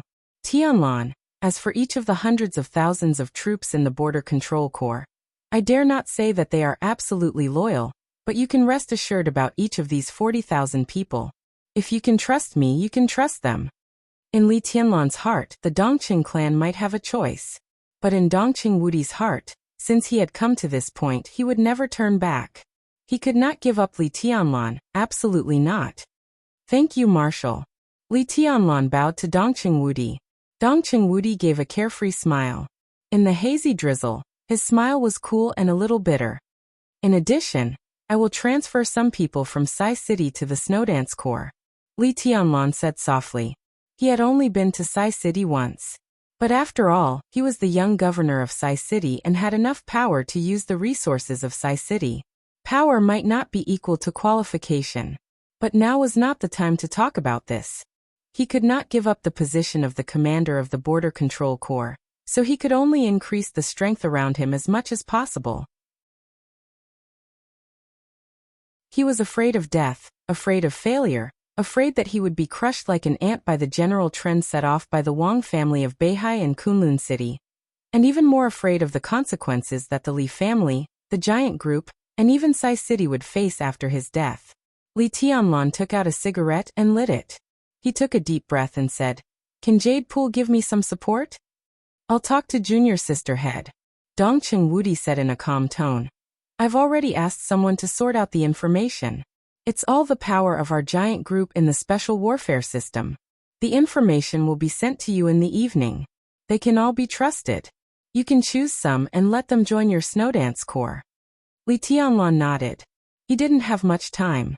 The decision-making committee gave him 3 days to build the Snowdance Corps, and he had to arrive in Eastern Europe within 5 days. There was also time to contact the Wang family of Beihai and Kunlun City. It was quite urgent. Li Tianlan took a sip of tea in silence. Just as he was about to continue, his cell phone suddenly rang. The caller ID was an extremely strange number, and it belonged to Yuzhou. Li Tianlan frowned, picked up the phone and said hello. "Your Highness Li Tianlan?" On the phone an old voice sounded. It was very strange, and there was no extra emotion in the unhurried tone. Li Tianlan narrowed his eyes and said faintly, "It's me. Your Highness, I asked to talk to you alone. There's a very important thing. Maybe it's about the boss's life and death." The old voice continued to ring, and it was calm. "Boss." Li Tianlan raised his eyebrows. "Qin Wei Bai." Li Tianlan suddenly fell silent. After a long time he said calmly, "Who are you?" "The 13th Supermaster of Samsara Palace." The old man on the phone chuckled. "My code name is Tianji. Your Highness, we met more than 3 years ago at the garden party." "More than 3 years ago? The garden party?" Listening to the old voice, Li Tianlan suddenly opened his eyes wide. He suddenly felt ridiculous. The 13th Supermaster of Samsara Palace. "Tianji. I'm on Mount Green," Li Tianlan said. "The manor of the Bai family?" "The manor of the Bai family." On the phone, Tianji was silent for a while and whispered, "I'll wait for you at the top of Mount Green, Your Highness." Li Tianlan calmly hung up the phone and looked at the scenery outside the pavilion. He was silent for a long time. "I'm going to the mountain." He pointed to Mount Green outside the pavilion and looked at Dongqing Wudi and Bai Zhanfang. The top of Mount Green was naturally the highest place on Mount Green. How powerful was Dongqing Wudi? Even if he didn't have to listen to the phone call, he could vaguely hear something. The word samsara made his eyes light up slightly. He nodded and said, "Go ahead. Be careful." Li Tianlan nodded, stood up, and left the pavilion. It was right to be careful. But with his current strength, he didn't have to be too cautious. And when the Snowdance Corps was about to set off, neither the Wang family of Beihai nor Kunlun City could plot against him at this time. Dongqing Wudi and Bai Zhanfang looked back at Li Tianlan's back at the same time.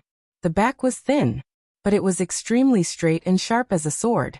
There was undisguised appreciation in Bai Zhanfang's eyes. Dongqing Wudi was still silent. "Do you feel bad?" Bai Zhanfang suddenly asked. Dongqing Wudi said nothing and turned his head to drink tea in silence. The tea was getting cold, and the rain was still drizzling. The water in the teapot boiled again, and the tea leaves swirled in the boiling water. When Bai Zhanfang was about to give up the question, Dongqing Wudi raised his head again. He looked into the distance, at the hazy landscape and dense fog that Li Tianlan had just seen. I don't feel bad. His tone was calm. You're a great general. Bai Zhanfang stood up and picked up the extremely expensive teapot. He poured the boiling water into the pot under the pavilion. The boiling water blended with green lake, bringing a white splash and heat. I'm old. Bai Zhanfang suddenly said. I feel bad. Without waiting for Dongqing Wudi's answer, he walked out of the pavilion directly. Go about your business. Come back for dinner in the evening. He walked out of the pavilion and went ashore along the antique bridge. Dongqing Wudi still sat where he was, motionless. Bai Zhanfang suddenly turned around, looked at his son-in-law's back, and asked, Who was on the phone with Tianlan just now? It seems to be the super master of samsara. Dongqing Wudi replied.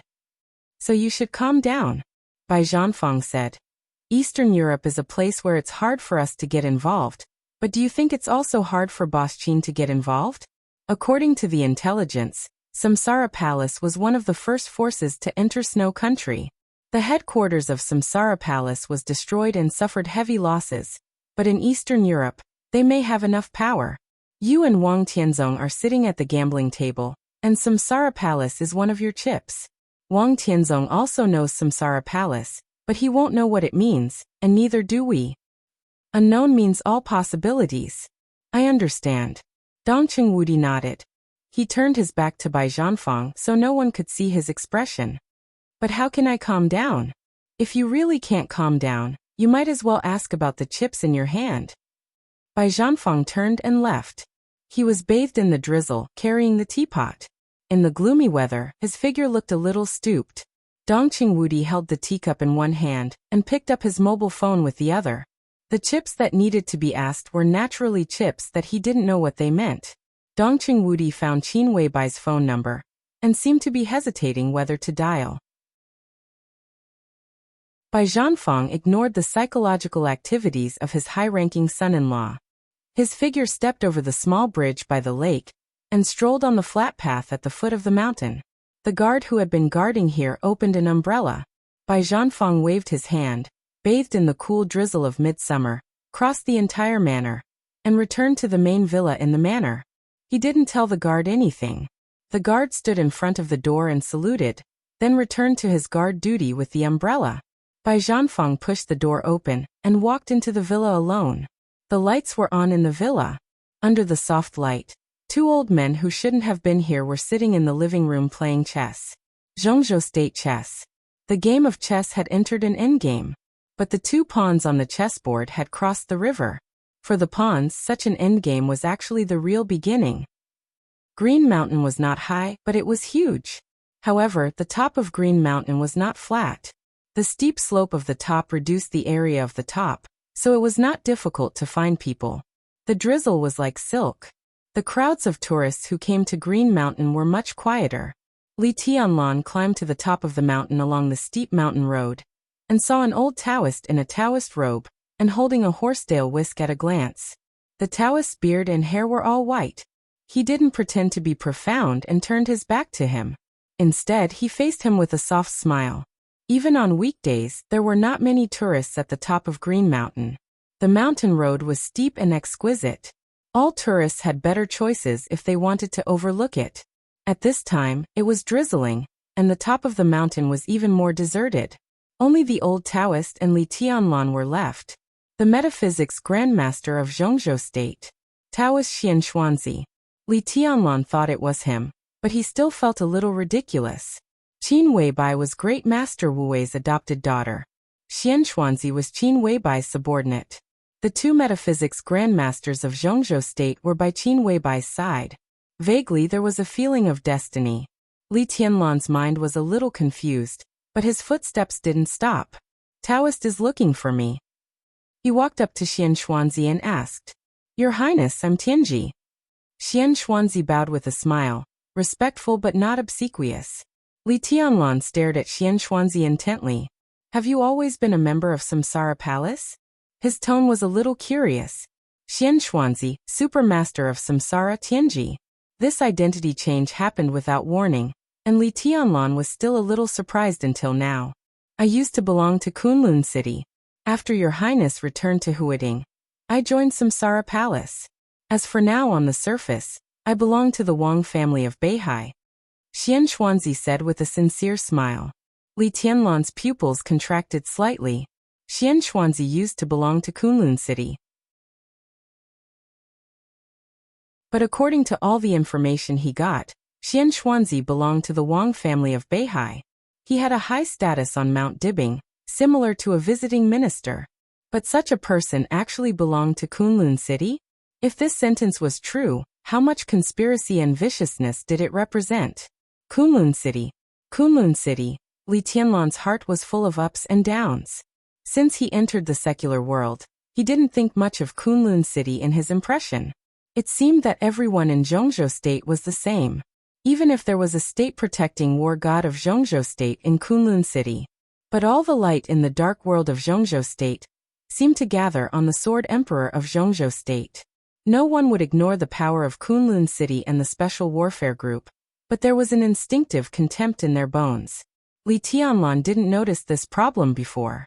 Until he saw Xian Xuanzi, he realized that Kunlun City, the center of the Special Warfare System of Zhongzhou State, still hid too many conspiracies that he couldn't see. Can I believe you? Li Tianlan looked at Xian Xuanzi and asked. Now you can. Xian Xuanzi said with a smile. You can verify it with either saint or military counselor at any time. I can verify it with Little Bai directly. Li Tianlan took out his mobile phone and looked at Xian Xuanzi with no expression. Xian Xuanzi frowned slightly. His eyebrows were very white and long. When they were frowned, there was no power, but only a kind of unfathomable sorrow. Your Highness, you don't have to doubt my identity. But I don't want the boss to know that we met today.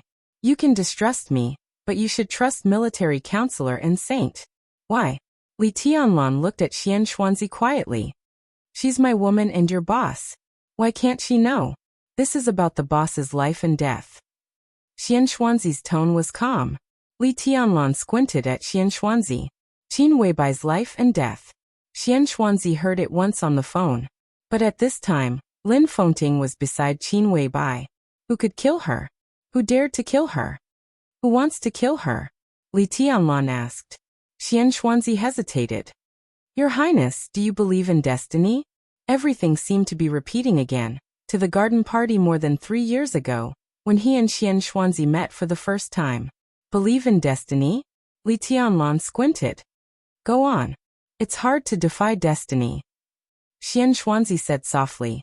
Your Highness, according to your original destiny, you will die before you are 30 years old. There is no possibility of survival. But when Wu Wei was alive, the boss begged Wu Wei to break your inherent destiny and force your destiny to return to chaos. Li Tianlan didn't understand. He believed in destiny and metaphysics. But he really didn't understand it. Break my destiny? Li Tianlan repeated the words. It's broken. It can also be said to be replaced. Everyone in the world has destiny and will have a trajectory.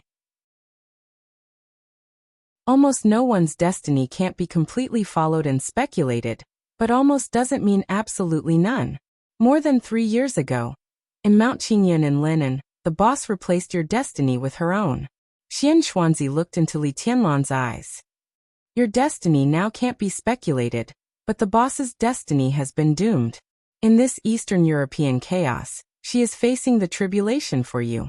If you don't take action, she will definitely die. Li Tianlan's body suddenly tightened. His eyes were completely focused, and he stared at Xian Xuanzi. Facing the tribulation for me?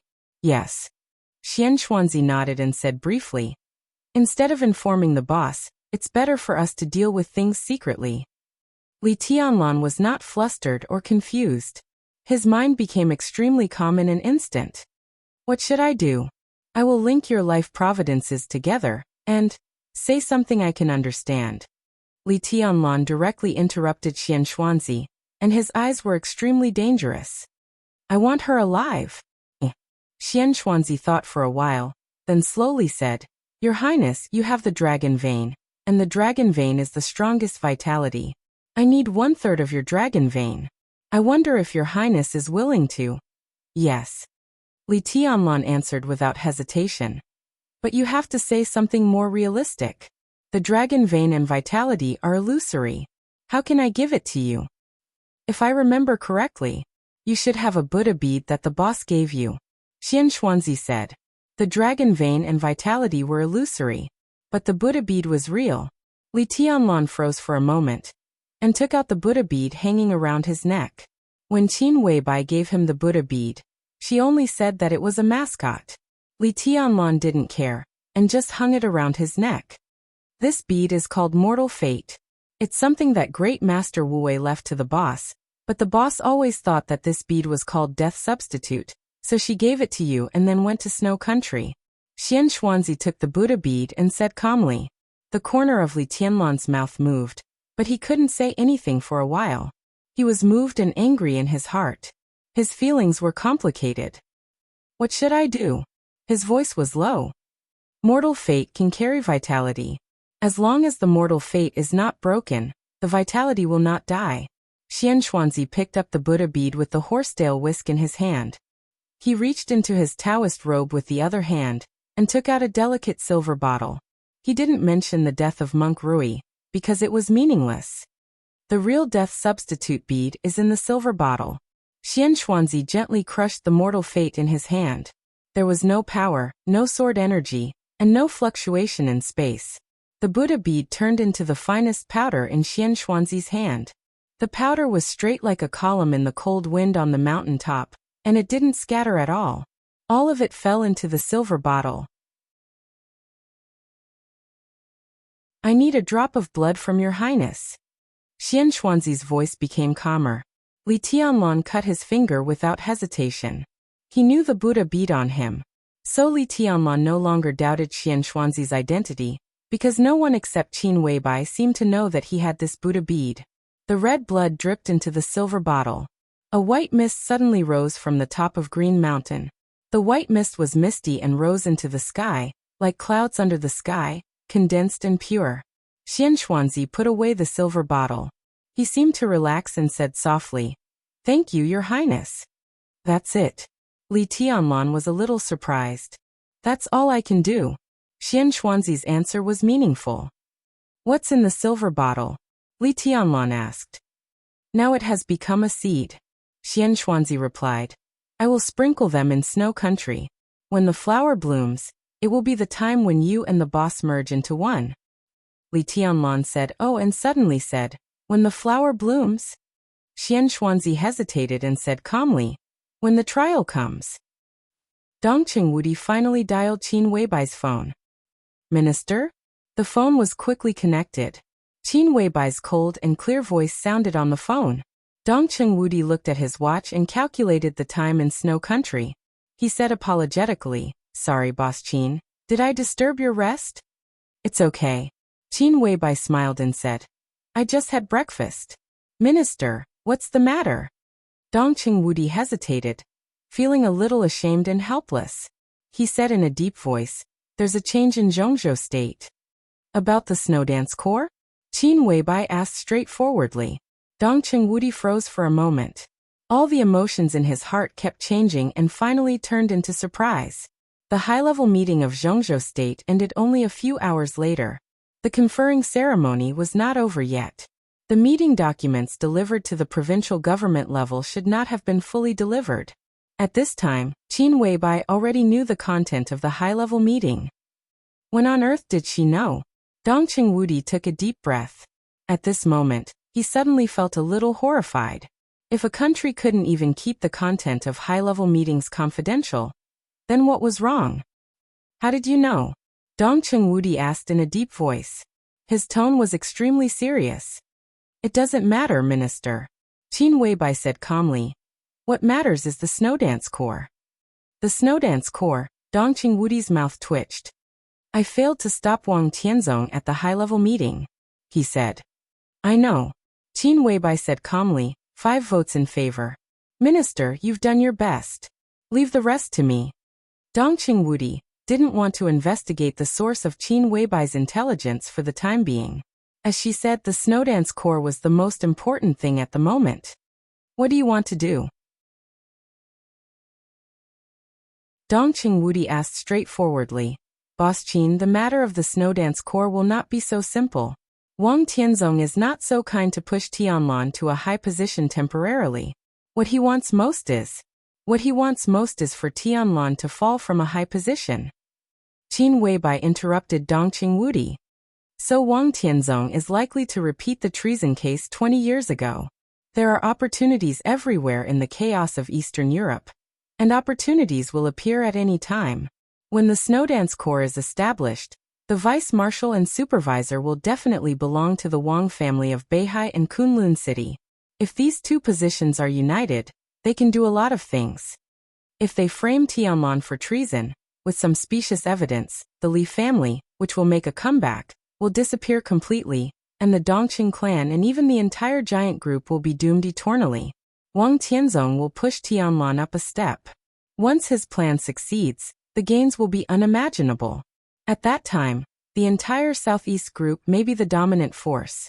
With the help of a big victory, Wang Tianzong can even eliminate the internal problems of the Wang family of Beihai with lightning speed. This plan is not insidious. It can even be said to be an open conspiracy. Everything is in front of us, but we can't stop it. Minister, I understand your feelings.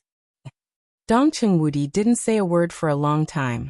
He always thought that Qin Weibai was very young, and maybe sometimes she couldn't see through some problems. But Qin Weibai's words almost hit the nail on the head. She completely saw through Wang Tianzong's plan. But as Qin Weibai said, this was an open conspiracy. Even if they knew what the other party was going to do, they had no way to stop it. How could they stop Wang Tianzong's plan after seeing through it? The list of the Snowdance Corps is the key. Minister, you just need to help Tianlan build a suitable Snowdance Corps for him. I'll take care of everything else. Qin Weibai's tone was decisive and calm. Your Samsara Palace doesn't seem to be in a good situation in Snow Country now. Dongqing Wudi said in a deep voice. It's really not good. After all, not everyone can completely control the dark world. Accidents will always happen. It's good that it can be solved. Qin Weibai said. How will you solve it? Boss Qin, I hope I know your plan since our cooperation has come to this point. You know my position very well. Dongqing Wudi said calmly and persistently. I didn't solve it. Qin Weibai was silent for a while and said lightly. In fact, I'm not in Snow Country now. I just arrived in the Holy Land an hour ago. It must be extraordinary to be named after the word holy. There were also cities named after the word holy in Zhongzhou State. For example, Shenzhou City, the capital of Beihai Province at the foot of Mount Dibing. And Europe also had the Holy Land.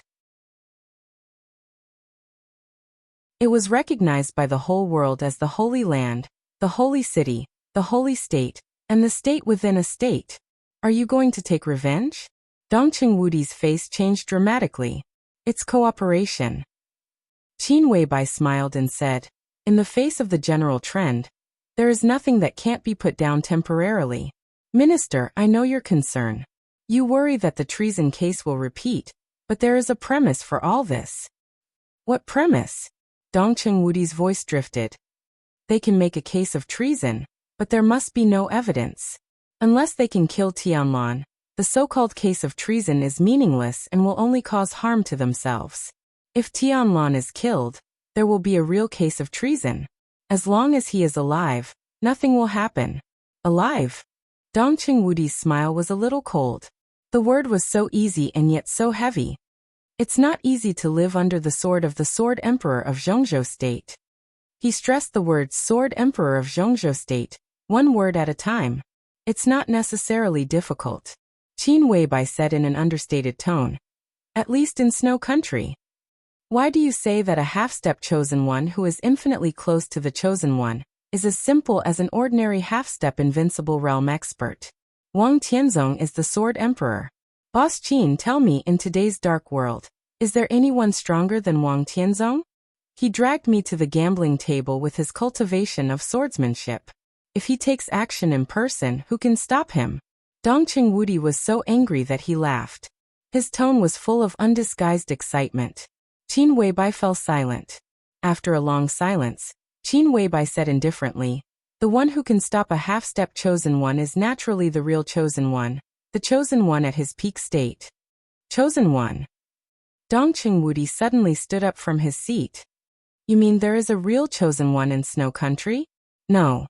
Qin Weibai whispered, and her voice was a little disappointed.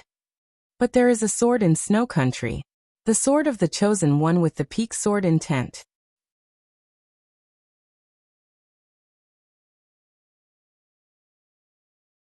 Chapter 393. The endgame was also a deadlock.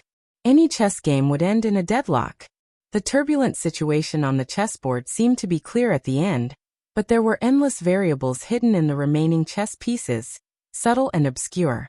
Therefore, whether the chess game was fierce or peaceful, whether the chess style was fierce or patient, when it reached the endgame stage, it was the situation created by the chess players. No matter how such a situation looked to outsiders, only the chess players would know what all this meant. There were not many chess pieces on the chessboard. Most of the chariots, horses, and cannons were killed. The fortune teller of the red chess pieces was disabled. The two soldiers of the black chess pieces were still guarding. The red chess pieces still had the horse cannon. At this point in the game, it could be said to be the most fierce trump card. But the pawns of the black chess pieces crossed the boundary between Chu and Han, and their every move carried a strong sense of oppression. Bai Zhanfeng sat down on the sofa and watched the game without saying a word. At this point in the endgame, the chess pieces represented no longer played a big role. The control of the game was the key to victory or defeat. The two old chess players were very patient. They thought for a long time, carefully placed the chess pieces, and maintained their composure step by step. No matter how bad the situation was, all they wanted was victory. Those chess pieces that were thrown out of the chessboard before victory, no matter how important they were not important to the victory or defeat since they had been eliminated. Bai Zhanfeng watched silently. Time passed slowly. The old men at both ends of the chessboard moved more and more slowly. There were fewer and fewer chess pieces on the chessboard, and the large blank area revealed only solemnity. Draw. Bai Zhanfeng, who had been watching the game, finally spoke. He didn't know the mind of the chess players, but he saw the result of the game clearly. For the disadvantaged side, a draw is victory. The old man holding the red chess pieces chuckled. The old man's hair and beard were all white, and even his face looked abnormally pale. His face was old, his eyes were dim, and he was dressed in plain cloth clothes, looking extremely haggard. But his voice and temperament were unusually calm. It was the steadiness and calmness that had been settled for many years. His every move was shining with the light of wisdom. A draw is a draw. I'm a soldier. For me, if I can't destroy everything, it's a failure. It's the same on the chessboard and outside the chessboard. A draw is equivalent to coexistence. If they are enemies, how can they coexist? It's best to kill them all. The old man holding the black chess pieces was dressed in a tang suit and had a ruddy face. Among the three of them, he was not the youngest, but he looked the most energetic and fierce. Even though he was over 70 years old, his words were still full of determination. You're just too murderous.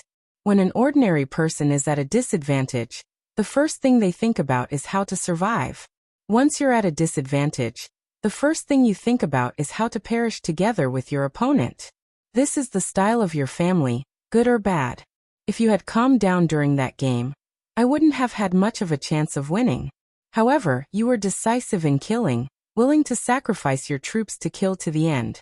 That's why I forced you into a draw. The chess game is so harmless, but if it was outside the chessboard, how tragic would it be for the two families to fight to such an extent? The haggard old man sighed softly, and looked at the opponent in front of him in silence. He smiled again and said, however, there are benefits to having a strong killing intent. If it weren't for this temperament, you wouldn't have been able to cultivate the god of massacre of Zhongzhou state today. However, in many matters, it was best to be more tactful. It's too unyielding. It's easy to be forced into a draw with a pawn, or even turn defeat into victory. I can't help it. Your pawn is extraordinary. The old man in the tang suit laughed and said in a knowing tone. My pawn has now crossed the river, and will become your pawn. I hope he can be more radical under your influence, but it's best if he can be tactful at the critical moment. The old man said this quietly, and his face became more and more haggard. The old man in the tang suit held the chess piece and said nothing. Li Honghe, Dongcheng Hongguang, a former war god of Zhongzhou State.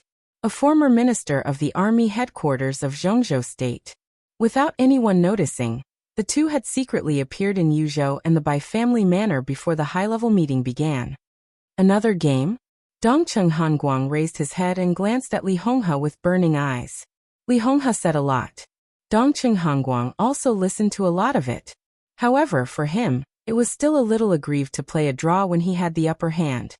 Well, another game is the same. It's been more than 20 years. How many times have you won? Bai Zhanfang said angrily, not giving face to his in-law at all. He added water to the teapot and changed the tea leaves. The fragrance of tea began to drift in the living room again. I've only gone down a few times. Dongcheng Hongguang looked dissatisfied. One game a year. Tianlan is 22 years old this year. How many games have you played? Which one have you won? Bai Zhanfang was not polite at all. I haven't lost either. Dongcheng Hongguang seemed to be a little angry. Li Honghe smiled and waved his hand. Hongguang and I have our own strengths. I'm not as good as him in some aspects, and he is not as good as me in some aspects. That's why I chose to neutralize each other. He was telling the truth. His heart was sincere. From the year when the Li family collapsed to the present, for 22 years, Li Honghe would come here every year to play a game of chess with Dongcheng Hongguang. 22 years. 22 games were draws. They were all draws. Li Honghe looked down at the chessboard, his eyes a little absent-minded. He used to be the god of war of Zhongzhou State. But even in his most glorious period, he had never been too aggressive. He had been mediocre all his life. In the face of anything, his first reaction was not to seek victory, but to seek peace. Such a god of war of Zhongzhou State had naturally been brilliant, but there were not many records that could be remembered. He was seeking peace, so there were few big victories. But Zhongzhou State had never been defeated in the years when he was the state-protecting god of war. At that time, Li Honghe was very stable. Zhongzhou State was also very stable, terrifyingly stable. So until now, Li Honghe couldn't understand why he had cultivated such an aggressive son after being mediocre all his life. Stable, mediocre, and seeking peace. That was the secret of Li Honghe's success. No one would doubt the secret of his success, at least until he failed. So even if he discovered the undercurrent between the Li family and the Wang family of Beihai, Li Honghe was still confident in his control. He still tried to play a game of chess between the Wang family of Beihai and the Li family. But no one gave him this opportunity. Li Guangtu didn't give it, nor did Summer Solstice. When he was still making arrangements, the whole situation had collapsed in an instant. The flood was overwhelming, and the situation was beyond redemption. The mediocre and the draw he sought seemed so hesitant in hindsight. It was at that time that he finally began to reflect on whether there was something wrong with his way of dealing with it.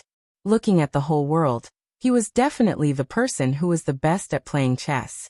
When he was at a disadvantage, he could force a draw, which Dongcheng Hongguang couldn't do. When he had an advantage, Dongcheng Hongguang could sweep everything away and play to his heart's content. Li Honghe asked himself that he couldn't do that. With an advantage, if he played chess, he was afraid that it would still be a draw, or even a loss. The collapse of the Li family was the result of his seeking peace when he had an advantage. It was also because he realized his own shortcomings that the Li family had today's subtle relationship with the Dongqing clan, the Bai family, and even the Zhou family later. Li Honghe silently put away the chessboard. He looked at Bai Zhanfang, who was making tea but seemed a little preoccupied, and said with a smile, "Was the meeting very lively?" "More than lively." Bai Zhanfang shook his head and didn't say much. Both Dongcheng Hongguang and Li Honghe could get the details of the high-level meeting as soon as possible. Dongcheng Hongguang didn't need to say much. As for Li Honghe, although the Li family collapsed because of Li Guangtu, no one dared to deny Li Honghe's own achievements. Just like the last Yuzhou conference, Li Huaqing personally supported Li Honghe when he attended. Sometimes, in terms of status, Li Honghe was still a retired top giant. Therefore, for more than 20 years, The staff would sort out the contents of every high-level meeting for him to read, but Li Honghe had never expressed any opinions. Tianzong is a little anxious, Li Honghe said quietly. If he can be more patient, maybe there will be other results. He was silent for a while, and then he laughed at himself. Let him be. The Snowdance Corps is good. It's very suitable for the current Tianlan. The simple Snowdance Corps is really good. Bai Zhanfang looked at Li Honghe. But what about Wang Tianzong and Gu Xingyun? Let them be. Li Honghe's tone was still calm. I'll stay in Yuzhou for a few more days and visit some old friends. Bai Zhanfang and Li Honghe looked at each other. Li Honghe's old friends were basically big shots as long as they were still alive. And they were the retired big shots of the Southeast group. Brother, are you going to play a game with the juniors of the Wang family of Beihai in person? Dongqing Hongguang hesitated and asked. It's not my turn. Li Honghe chuckled. I'll make some preparations. But in this Eastern European chaos, the little girl surnamed Qin in Snow Country is the protagonist. Foolproof. Bai Zhanfang's eyes narrowed and he asked. How can I be absolutely sure? Li Honghe shook his head. Most likely. Dongqing Hongguang and Bai Zhanfang's bodies relaxed at the same time. Anyway, we sought change at the cost of the Li family. The plan has reached the end stage, and we have no way back. If you can help us get through this difficulty, the Dongqing family can't repay such a great favor. Dongqing Hongguang was silent for a long time before he spoke in a low voice. Li Honghe shook his head, looked out of the window and whispered. Helping you is also helping my Li family. The Holy Land of Europe was extremely small, but to some extent, the Holy Land was one of the most terrifying countries in the world. Because there was faith here. And faith had no borders. Faith. This was a word that represented too many special meanings. It was sacred, a destination, a worship, and inviolable. At the same time, it also meant absolute madness. This was a country built in Ciccio City, the capital of Italy. It was a country within a country and a holy land in the eyes of nearly 2 billion believers in the world. It was the first time for Qin Weibai to come to the Holy Land. She was not invited, nor was she an uninvited guest. It was more like a natural cooperation between the two sides under certain conditions. There was a holy palace in the Holy Land. Living in the Holy Palace was the master of the Holy Land, and the spokesperson of God in the hearts of more than 1 billion believers. The bright sun shone in front of the Holy Palace. The ancient Holy Palace seemed to be gilded in the sun, mysterious and majestic, with a sense of solemnity precipitated by history and time. Qin Weibai stood quietly in front of the Holy Palace. The sun fell on her, and fell in the Holy Palace. She and the Holy Palace both shone. In this state, Qin Weibai was like a statue of a goddess standing in front of the Holy Palace. It was beautiful, flawless, and inviolable. But it was a little empty. Lin Fengting stood beside Qin Weibai and looked at the solemn palace in front of him. His eyes were a little playful. It's my first time here, Qin Weibai said softly. Her eyes were a little dazed, as if she was holding back, but there was a kind of clear sorrow that could go deep into the bone. I have no wine. Lin Fengting joked. Do you have a story? No. Qin Weibai shook her head with a smile and said in a quiet tone. I just remember that a long time ago, there was a man who promised his woman that he would let the owner of this holy palace personally preside over their wedding in the church opposite. Lin Fengting's eyes were quiet and gentle. That can be regarded as the highest standard of grand wedding in any era. I thought so when I was young, but I didn't do it. He didn't do it, did he? Lin Fengting smiled softly. He did, Qin Weibai said. Qin Weibai said, her eyes a little cold. But that woman gave up herself. Lin Fengting froze for a moment. Qin Weibai didn't say much. She took a deep breath and raised her hand to tidy the hair in front of her forehead. Her movements were slow, but her whole temperament was constantly changing as she raised her hand. The emptiness gradually disappeared. The sadness disappeared. The trance faded. The wind blew in the sunshine in front of the Holy Palace. The wind blew her long hair and made it fly. It seemed to be in the blink of an eye. Qin Weibai's temperament became extremely cold and sacred. That was a kind of lofty arrogance. Or arrogance. Arrogance was a sin. In front of this holy palace, which should be the most humble, Qin Weibai only had arrogance. She walked slowly into the holy palace.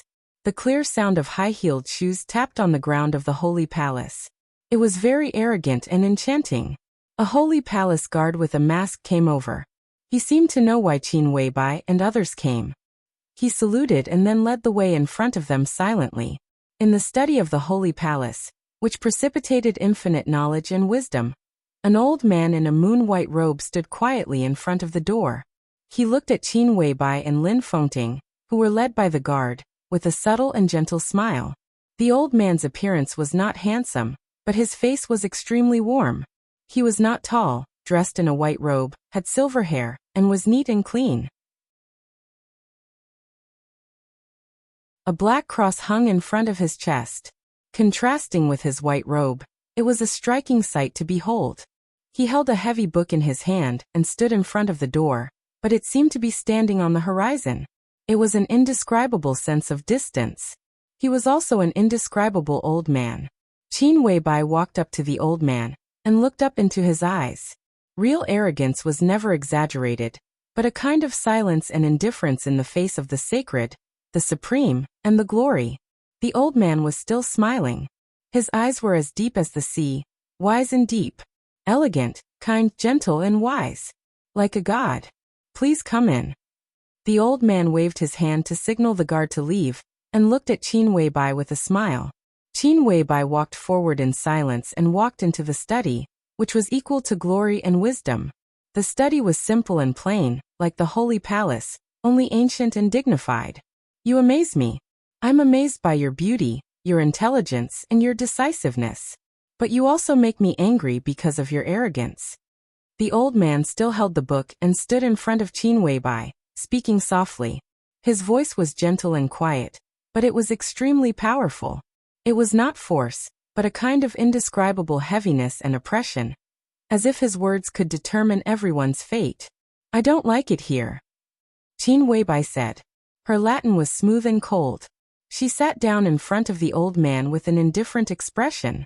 The old man in the white robe was not angry but asked softly, "You have no faith?" "Yes." Qin Weibai nodded.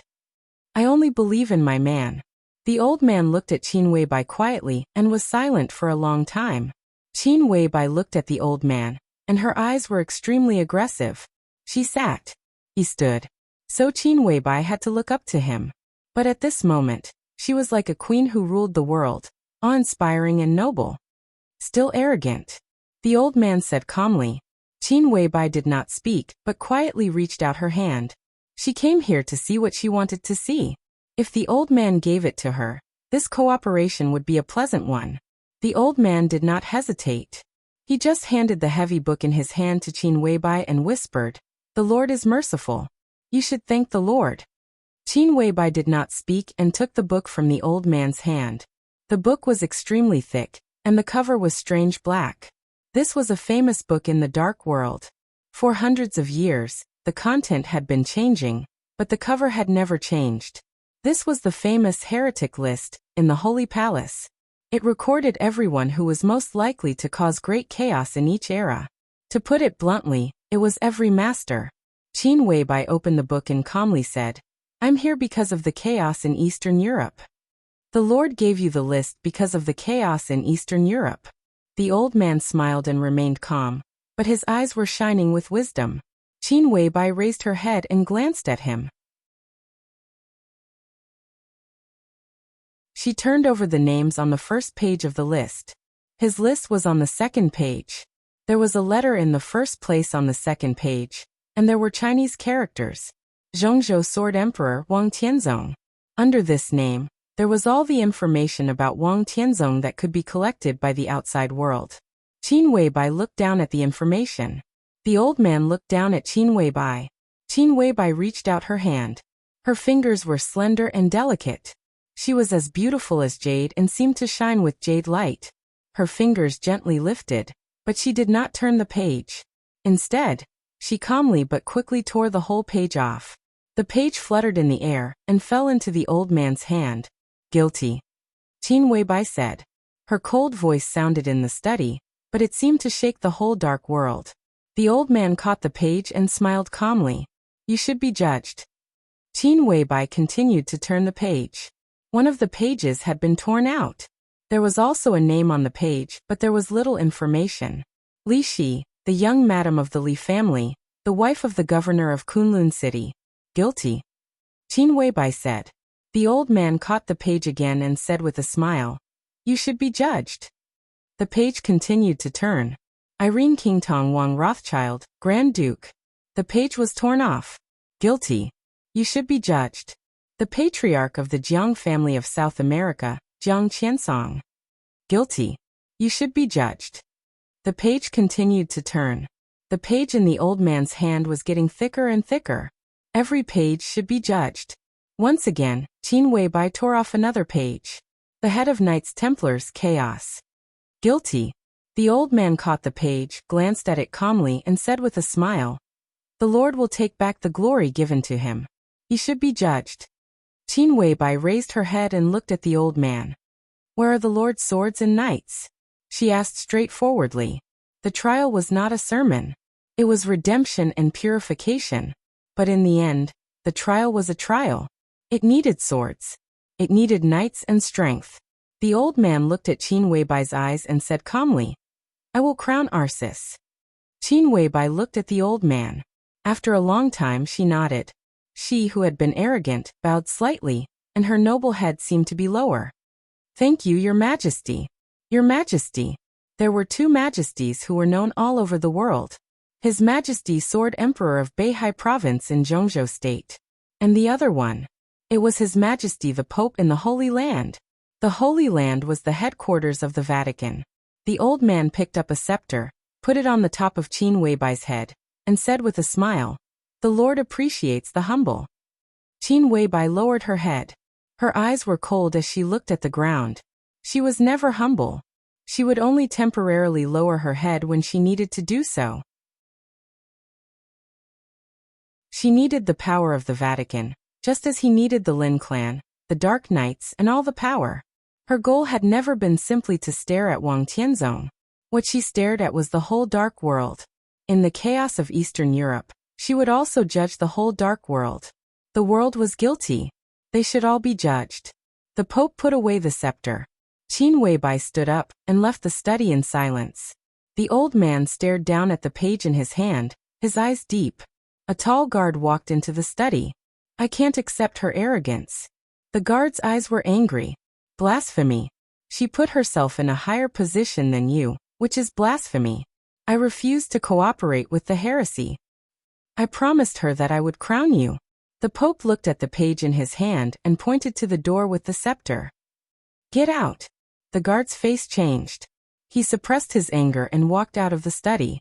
He could refuse the Pope occasionally, but he could not refuse the scepter in the Pope's hand. That represented a higher power than the Pope. The Pope carefully put down the page in his hand and picked up the heretic roster. The roster was thick. So Qin Weibai did not turn to the end. The Pope turned to the second last page of the roster in silence. The information on that page was equally simple. Qin Weibai, the will of the Samsara Palace. The Pope narrowed his eyes, reached out, and gently tore the page off. He put it in the stack of pages that needed to be judged. His eyes relaxed slightly and he chuckled. Guilty, they should be judged.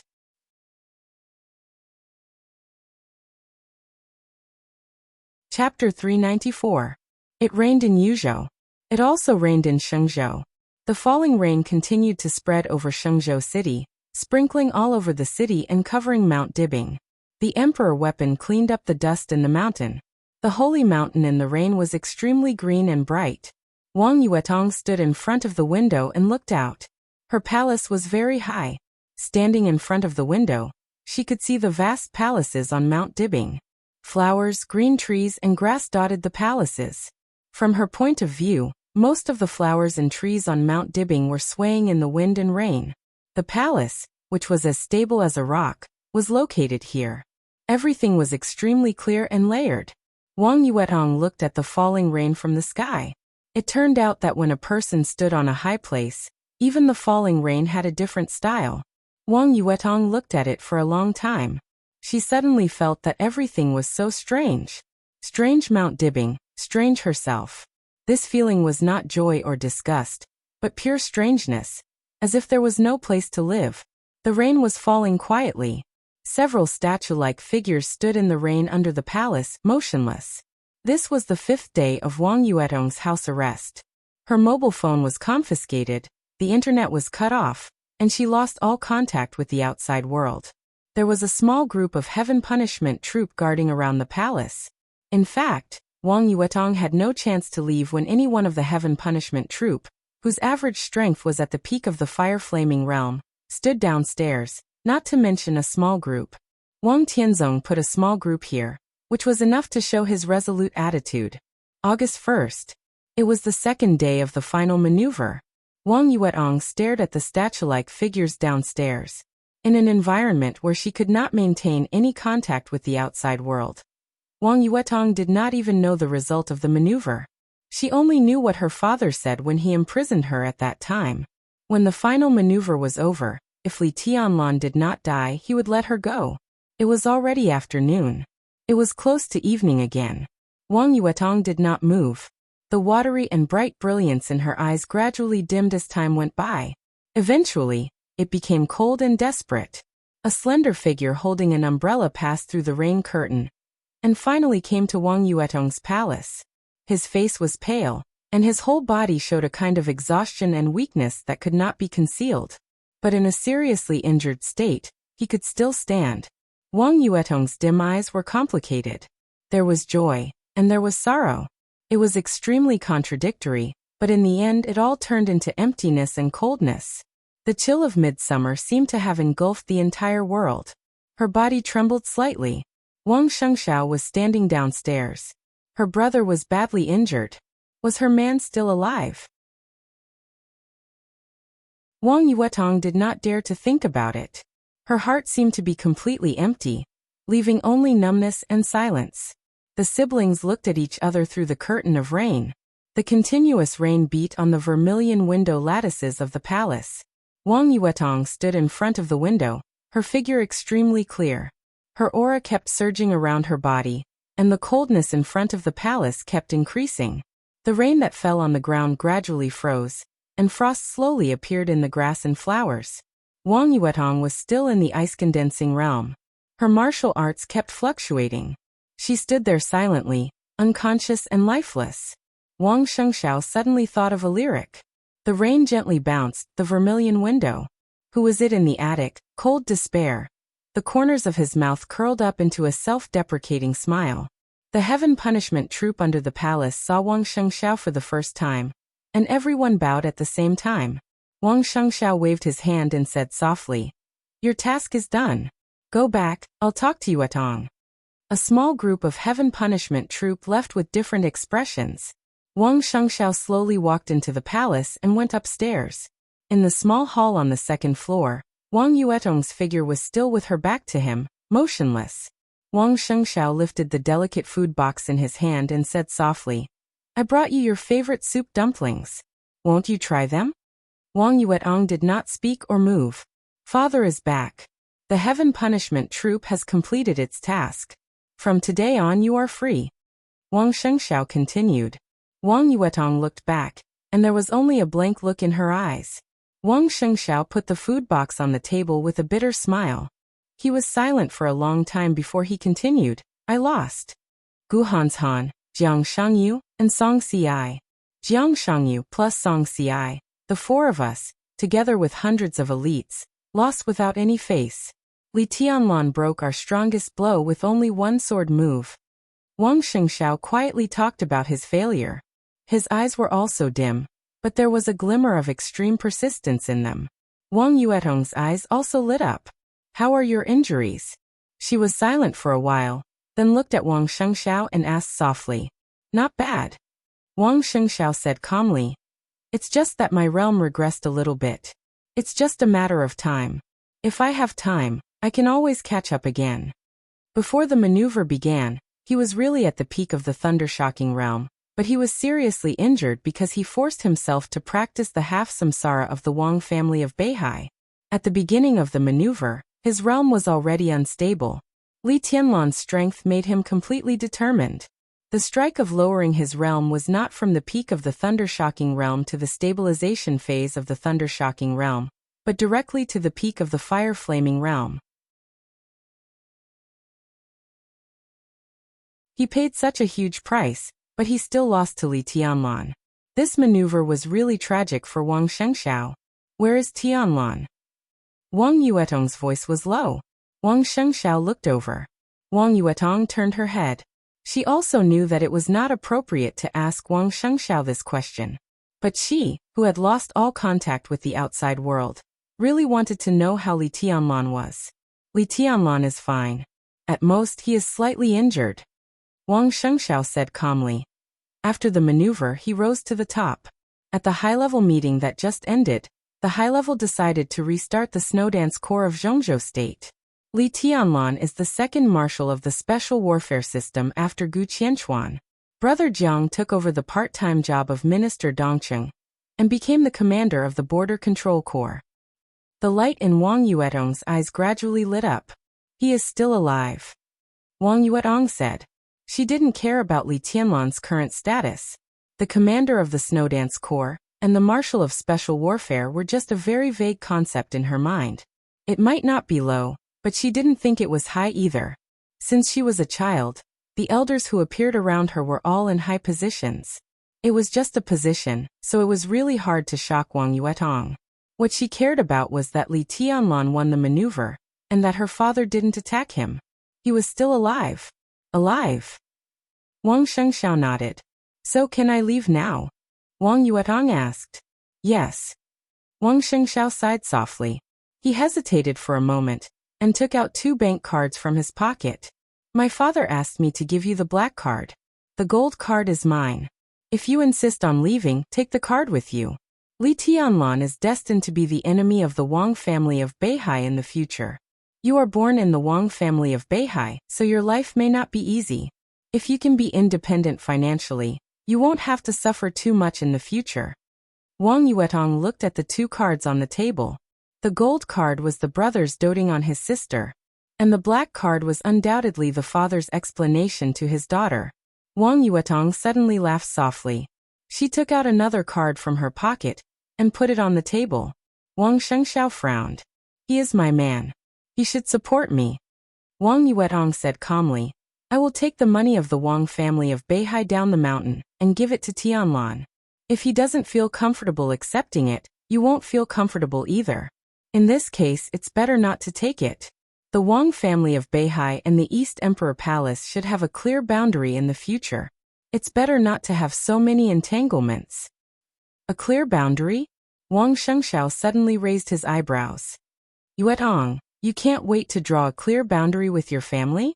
This is not drawing a clear boundary. Wang Yuetong said softly. This is just my choice. Brother, our family is too big. I didn't think much before, but recently I suddenly found that in this family, everyone has a role, but I can't find my own position. I shouldn't continue to be willful.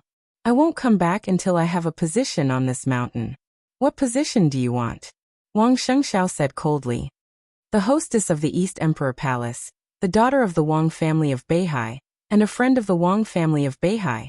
Wang Yuetong looked at Wang Shengxiao and said softly and firmly, This is the most suitable position for me. Wang Shengxiao looked up at his sister. How is it possible? After a long time he asked back. Nothing is impossible. Wang Yuetong smiled faintly. Brother, what's your plan? Wang Shengxiao was a little stunned. 1 second ago he was worried about his sister's future, and the next second, she was already worried about his future. Plan, he hesitated, shook his head and said calmly, I won't leave Beihai for the time being. I will recuperate here. After I recover, I will practice martial arts in seclusion. Wang Yuetong was silent. After a long time she said softly, Then I'm leaving. Walk around with me. Wang Shengxiao sighed softly. He walked to the window and looked out. His eyes were full of affection. Let's look at Mount Dibbing. For a long time in his life he was destined to have only martial arts. For a long time in her life, she was destined to have only that man. He would be silent. She would travel far. She would leave. As a member of the Wang family of Beihai, how could she not take a look at the magnificent mountains and rivers between the sky and the sea before leaving? Wang Tianzong didn't see his daughter again. Since he couldn't keep her, it didn't make sense to see her. He walked quietly on the path of Mount Dibbing, aimlessly, as if he was meditating. After the conferring ceremony in Yuzhou, Dijong was already in a military uniform. The martial rank was shining, majestic. He followed Wang Tianzong quietly, wanting to say something but stopping on second thought. "What do you want to say?" Wang Tianzong suddenly asked. "I'm a little confused. I hope Master can give me some advice. How should we deal with the Border Control Corps?" Dijong chuckled and said calmly. "The Black Dragon Battalion won't be a big problem. Qianzhong should be able to open up the situation quickly. Dongqing Wudi will soon hand over the Thunderbolt Battalion. This is a troop directly under your command. Fill it with people from the Beihai Corps. The Wild Sand Battalion and the Pegasus Battalion can be put aside first. At present, the most important thing is the Blood Battalion. They are close to Tiannan and their position is very sensitive. If we can control the Blood Battalion, it will be very beneficial for us to open up the situation in Tiannan. Tiannan is indeed very important. The Dongqing clan has also realized this." Some time ago, Wang Wantian was transferred to the Eastern Theater of Operations, and Dongqing Wudi put Thunder God in the Blood Battalion. They are obviously unwilling to give up the right to speak in the Blood Battalion. Dijong said subconsciously. Wang Tianzong's body suddenly stood still. "What did you say?" he asked suddenly. Dijong was a little confused. "I said the Dongqing clan will not easily give up the Blood Battalion." That was not what Wang Tianzong wanted to hear. But all the veins in his mind suddenly became extremely clear. The Dongqing clan, Li Tianlan, the Li family, Ning Ziyuan, the Tiannan Freedom Corps, the Purgatory of Heaven Capital. Everything that had been in front of him had now become a line in front of him without warning. Wang Tianzong narrowed his eyes tightly, and a flash of sharpness suddenly flashed in his eyes. He finally knew what he had ignored. After figuring out the situation in Tiannan, everything was clear. But the result of the joint operation of all the major forces had shrouded everything there in a layer of fog. The most important thing was that Wang Tianzong had underestimated how much the Dongqing clan cared about Li Tianlan.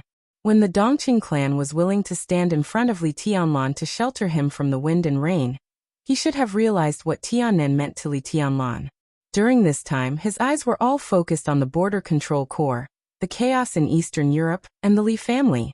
Intentionally or unintentionally, he ignored the situation in Tiannan formed by the operation of multiple forces.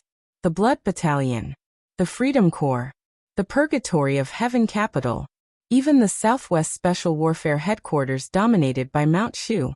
Now it seemed to have no connection. But if Li Tianlan was added to all this, it vaguely formed a whole. The Blood Battalion was operated by the Giant Group. The Southwest Special Warfare Headquarters was the work of the Prince Group. And the Freedom Corps. Ning Ziyuan's transfer was an internal transfer of the Wang family of Beihai. Such an obvious situation was in front of them, but Wang Tianzong had never paid attention to it. How ridiculous was that? Li Tianlan now won the first place in the maneuver. If the East Emperor Palace entered Tiannan as a free force, the chain reaction would be earth-shaking. Tiannan seemed to have no connection, but it was an extremely delicate situation. Li Tianlan was one step away. What the Dongqing clan did not want to give up was not the Blood Battalion. They obviously did not want to give up Tiannan. Wang Tianzong was silent for a long time. "Let Chen Qingwan enter the Snowdance Corps as the vice-marshal," Wang Tianzong suddenly said. "Chen Qingwan?" Dijiang frowned. Chen Qingwan was one of the few female experts in the Wang family of Beihai, and one of the vice-marshals of the Beihai Corps. But the most important thing was that Chen Qingwan had always been Wang Qinglei's direct subordinate in the faction of the Wang family of Beihai. "Why her?" Dijiang asked. Wang Tianzong remembered the situation when Wang Qinglei recommended Ning Ziyuan to be the commander of the Tiannan Freedom Corps. It was indeed the best choice to send Ning Ziyuan to Tiannan and kick him out of the core of the Southeast Group. Even now, It seemed that there was no problem. But the problem was obvious. Wang Tianzong was not sure whether Wang Qinglei had other purposes at the beginning. Send an assistant to Chen Qingwan. Wang Tianzong said. You appoint the assistant. Di Jiang nodded, but he was still a little confused. Why her? Why can't it be her? Wang Tianzong asked in a calm tone. Di Jiang hesitated and seemed to be thinking about something. Wang Tianzong reached out his hand. A glittering and translucent light gradually appeared on his palm. The light flowed and extended in his cuff silently. The soft light accurately covered his palm and finally turned into a glove. It was a glove with crystal clear and almost transparent color. Wang Tianzong took off the glove and handed it to Di Jiang. Just in case, you go to the blood battalion to inspect during this time. Li Tianlan could not go to Tiannan now. Everything in Tiannan had not been completely finalized. If there was a chance, it might be possible to break the current situation. Di Jiang took the glove and was in a daze. He knew very well what this glove was. It was borrowed by Wang Tianzong from the Shadow Throne in Europe. He arrived at Mount Dibbing in the middle of the night last night. And Wang Tianzong's original intention was not to give it to him, but to borrow it for Tyrant. Tyrant, Di Jiang hesitated. I can't find Tyrant now, Wang Tianzong said. Before that, you take it with you to suppress Tiannan.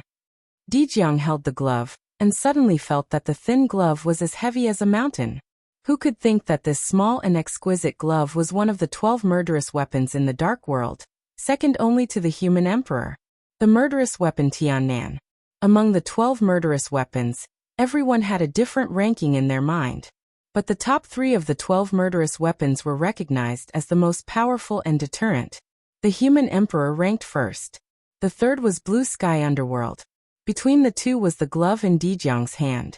It belonged to the Shadow Throne, the murderous weapon with the fastest speed and the strongest single penetration among the 12 murderous weapons. Indefinite shocking rainbow.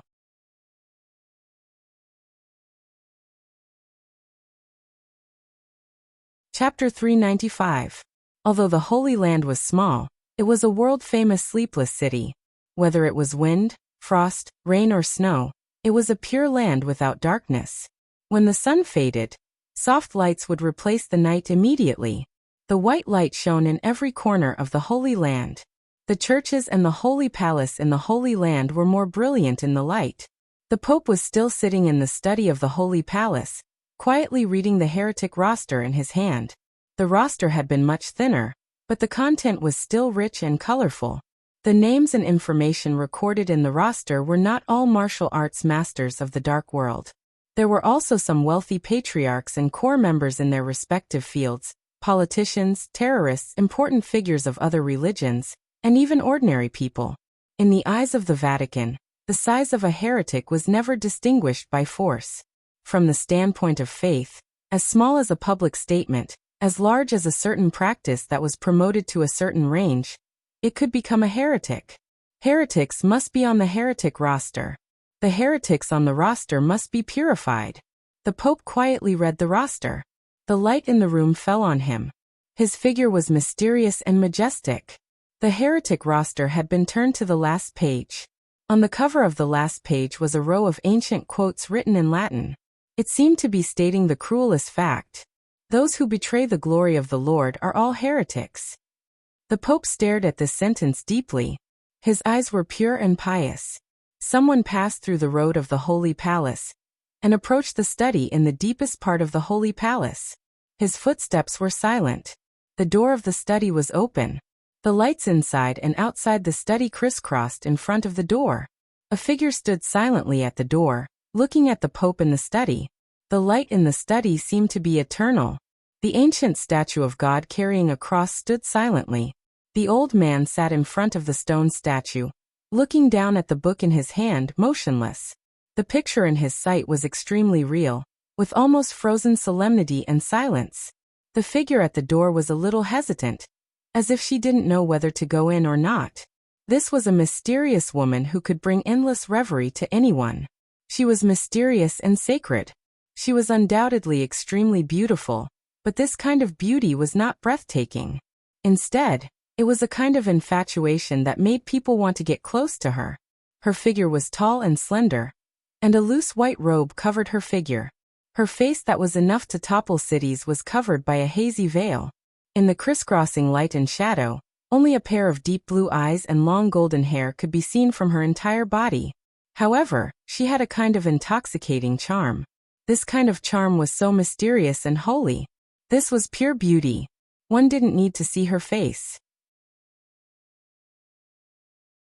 Just a pair of eyes was enough to cause people to sink in and be unable to extricate themselves. She stood in front of the door, like the bright moon in the sky covered by the lights, bright and gentle. The Pope remained seated, his head lowered as he stared at the roster in his hands. He didn't move at all, but the sound of pages turning suddenly rang out in the study. There was only the Pope in the empty study room. But at this moment, it was as if there were countless people flipping the pages of a book. Some were fast, some were slow, some were light, and some were heavy. The sound of paper flipping was soft and messy, making people dizzy. "You found me." The woman covered in a white robe and veil from head to toe said softly. Her voice was elegant and melodious, with a very intimate and friendly quality. "You didn't find me." The light in the study room seemed to shake quietly. The study room was still the study room. The Pope was still sitting there. But another Pope suddenly appeared in front of the bookshelf in the study room. He lowered his head and gently flipped through a thick Bible in his hand. "Angel, your heart is in a mess. Can you tell me why?" The Pope lowered his head and flipped through the Bible, speaking softly. "Angel. In the Holy Land of Europe, there was only one angel. She had no surname. In the hearts of more than 1 billion believers of the Vatican, she was bathed in the glory of God, and was the child of God. The current Holy Virgin of the Vatican. Saint Angel. In the Vatican, her status could be said to be second only to the Pope, and even higher than the major cardinals." "No." Holy Virgin Angel shook her head, and her tone was a little sad. "I just thought of the chaos in Eastern Europe, so many innocent people. I am praying for the people of Eastern Europe." The light was slightly distorted. The Pope in the chair was still staring down. The Pope in front of the bookshelf was still flipping through the book. In front of the statue, another Pope suddenly appeared. He knelt in front of the statue and made the sign of the cross. His tone was distant and deep. "Where heretics and heathens gather, there will always be darkness and blood. God said that I allow darkness to exist. But darkness can never be above light." The Pope stood up. He looked at Holy Virgin Angel and said meaningfully, "Who will cherish light without experiencing darkness?" The Holy Virgin was silent. After a long time, she walked into the study room and whispered, "I will remember your teachings." In the study room, the 3 popes in different postures still maintained their movements, staring, reading, and contemplating. They were lifelike, and it was difficult to distinguish the real from the fake. "What is heresy?" The Pope pondered for a long time before suddenly asking softly. Angel was stunned and replied almost instinctively, "Those who betray the glory of the Lord are all heresy." Some people shout the name of the Lord, but choose a different direction from the Lord. They will go to hell, and their end will inevitably be according to their actions. The Pope's voice was still gentle and kind, but his figure was extremely cold in front of the statue. "They should all be judged." Angel bowed slightly and said calmly, "They should all be judged. Go to Eastern Europe." The Pope said, "Angel, bring your holy punishment priest. Cooperate with the saint warriors of Arcis to purify the darkness there, and sprinkle the glory of the Lord in all corners of Eastern Europe. Heresy needs to be judged, and those who are false believers who have distorted the glory of the Lord should also be judged." "This is my duty," Angel said softly. The internal structure of the Vatican was simple and clear. The group of bishops, which often appeared in front of the world, was headed by red-robed archbishops. Chief bishops, diocesan bishops, archbishops, bishops, and priests were all members of the group of bishops. They were responsible for the daily operation of the Vatican, stabilizing the faith of believers, listening to the prayers of believers, and dispelling doubts. Next was the Holy Disarmament Corps, the armed forces of the Vatican. It was headed by Saint War Angel, Arcis, who ranked 3rd on the world's divine list. Its main responsibility was to maintain the dignity and glory of the Vatican, and to judge heresy. Its main responsibility was to fight. This was an elite force selected from more than 1 billion believers in the world. They were also fanatics in the Vatican. Most of them would not be stationed in the Holy Land, but scattered all over the world. Where there was a cross, there was the Holy Disarmament Corps. Then there was the most mysterious Holy Punishment Priest Group, and the Arbitration Council. The Holy Punishment Priest Group was directly led by the Holy Maiden. It was responsible for spreading the glory of the Vatican, guiding faith, punishment, and redemption. The Arbitration Council was an intelligence and assassination agency. In the decisive Battle of Heaven Capital more than 3 years ago, after the killing angel Aldac of the Vatican died in the hands of Li Tianlan, the Arbitration Council had been managed by the Holy Maiden. The Pope controlled everything in the Vatican. To put it simply, the Holy Disarmament Corps was responsible for fighting, and the Holy Punishment Priest Group was responsible for brainwashing. It was the duty of Holy Maiden Angel to spread the glory of the Lord in any corner of Eastern Europe. And it was the most important duty. "Don't let me down, Angel," the Pope said softly. "The Eastern European parishes are very important. I'm tired of the debate that has lasted for years. Those heathens don't understand the glory of the Lord at all. They have desecrated the cross. They should go to hell with the heathens of Eastern Europe." "Yes, Your Majesty." Angel's voice was soft and pleasant, but she thought of Eastern Europe in her mind. The religion of Eastern Europe was not complicated. Even in the eyes of many people who were not religious, the religion of Eastern Europe was just a branch of the Vatican. Many people who had no faith called the Vatican in the Holy Land the Catholic Church, and the religion of Eastern Europe the Eastern Church. The ruler of the Catholic Church was the Pope, the only spokesman of God in the world, and the largest religion in the world today. The ruler of the Eastern Church was the Patriarch. From the perspective of religious belief, the most important or even the only difference between Eastern Europe and Western Europe was that Eastern Europeans believed in the Eastern Church, while Western Europeans believed in the Catholic Church. This statement might not be absolute, but most of it was extremely correct. Eastern Europe was now in turmoil. More than a dozen countries were in chaos, each with its own ulterior motives. The major forces in the dark world were ready to take action. Under the gathering of the wind and clouds, the Eastern Church was bound to be in it.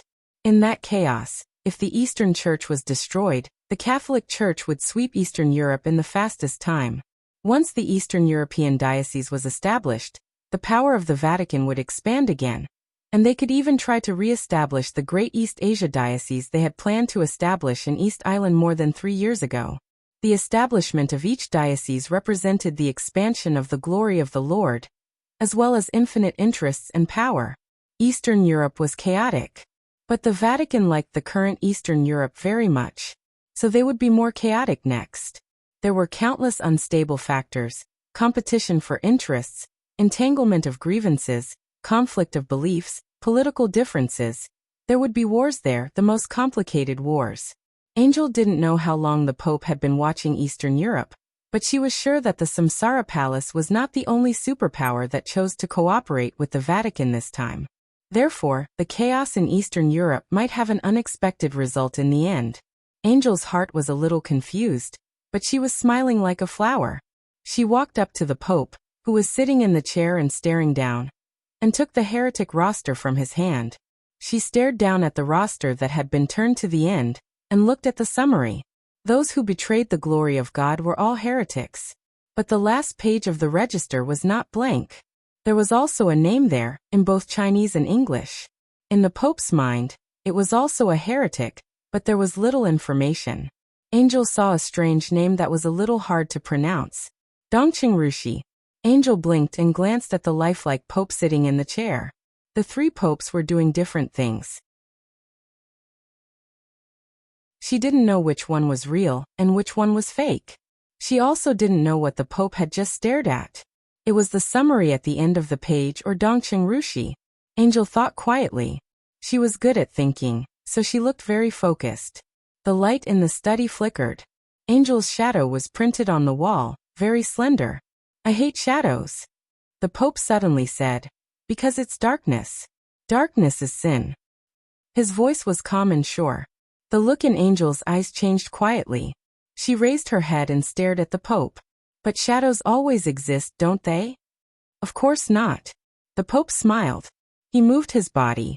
The light fell on him, and there was no shadow under his feet.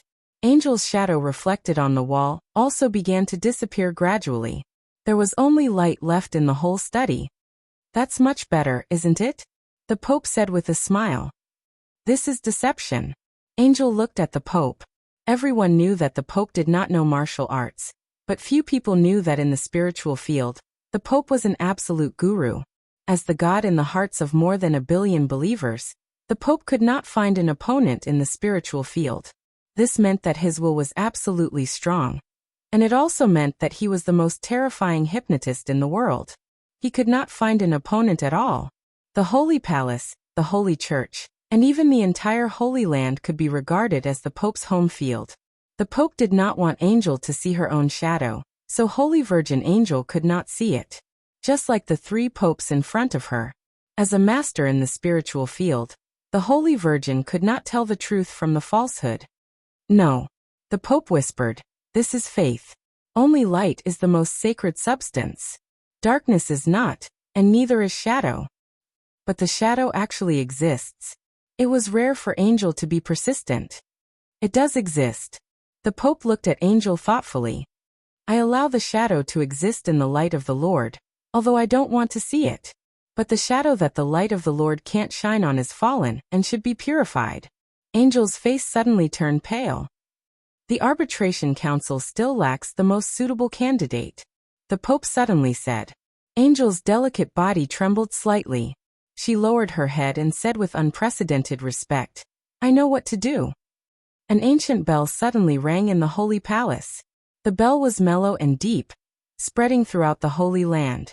The light in the Holy Land became more and more dazzling. A tall figure wearing a guard's armor walked into the study. It's time for the coronation. The Pope said. Angel, you should go back and prepare. Your Majesty, I accept your coronation, but I still oppose the cooperation with heresy. The guard walked in, took off his helmet, and revealed a face that was famous in the dark world. The 3rd place on the world divine list, the Saint War Angel of the Vatican, Saint Arcis. I allow the darkness to come close. Because we are the servants of the Lord. When the heresy is redeemed, the darkness will completely dissipate. Arcis, you have to understand that all sins are polluted and distorted glory. In the study, the 3 lifelike figures of the Pope began to disappear. The Pope, holding a scepter, walked down from the study on the 2nd floor. He was dressed in a white robe, but the scepter in his hand was scarlet like blood. Arcis looked at the scarlet scepter in the Pope's hand, and there was a flash of obsession in his eyes. That was the obsession with absolute power. Be humble in front of the statue of God. The Pope said. Arcis knelt down respectfully. When he saw the scarlet scepter in the Pope's hand, he understood the content of the coronation. Coronation, God's punishment spear. There was a rumor in the dark world. There was always the bravest and most fearless warriors around the Pope, even if there were only ordinary people around him. Such a rumor was not wrong. And the secret was the coronation. In the field of willpower and spirit, the Pope was a well-deserved absolute grandmaster. The so-called coronation was the craziest fighting will that the Pope imposed on the warriors. It was a very sober but similar to hypnosis, which could maximize a person's potential. Arcis used to be the 2nd on the divine list, and now he was the 3rd. And the God's punishment spear was the fiercest fighting will in all coronations. Arcis, who was crowned with the God's punishment spear, was the real Arcis, worthy of the title of the former 2nd on the divine list. Angel watched all this quietly, but the study in her sight gradually became blurred. Angel raised her head in a daze. Only then did she realize that she was standing at the door of the study unconsciously. The sound of pages turning was still in her ears. In the study in her sight, the Pope sat in a chair, staring at the roster in his hand.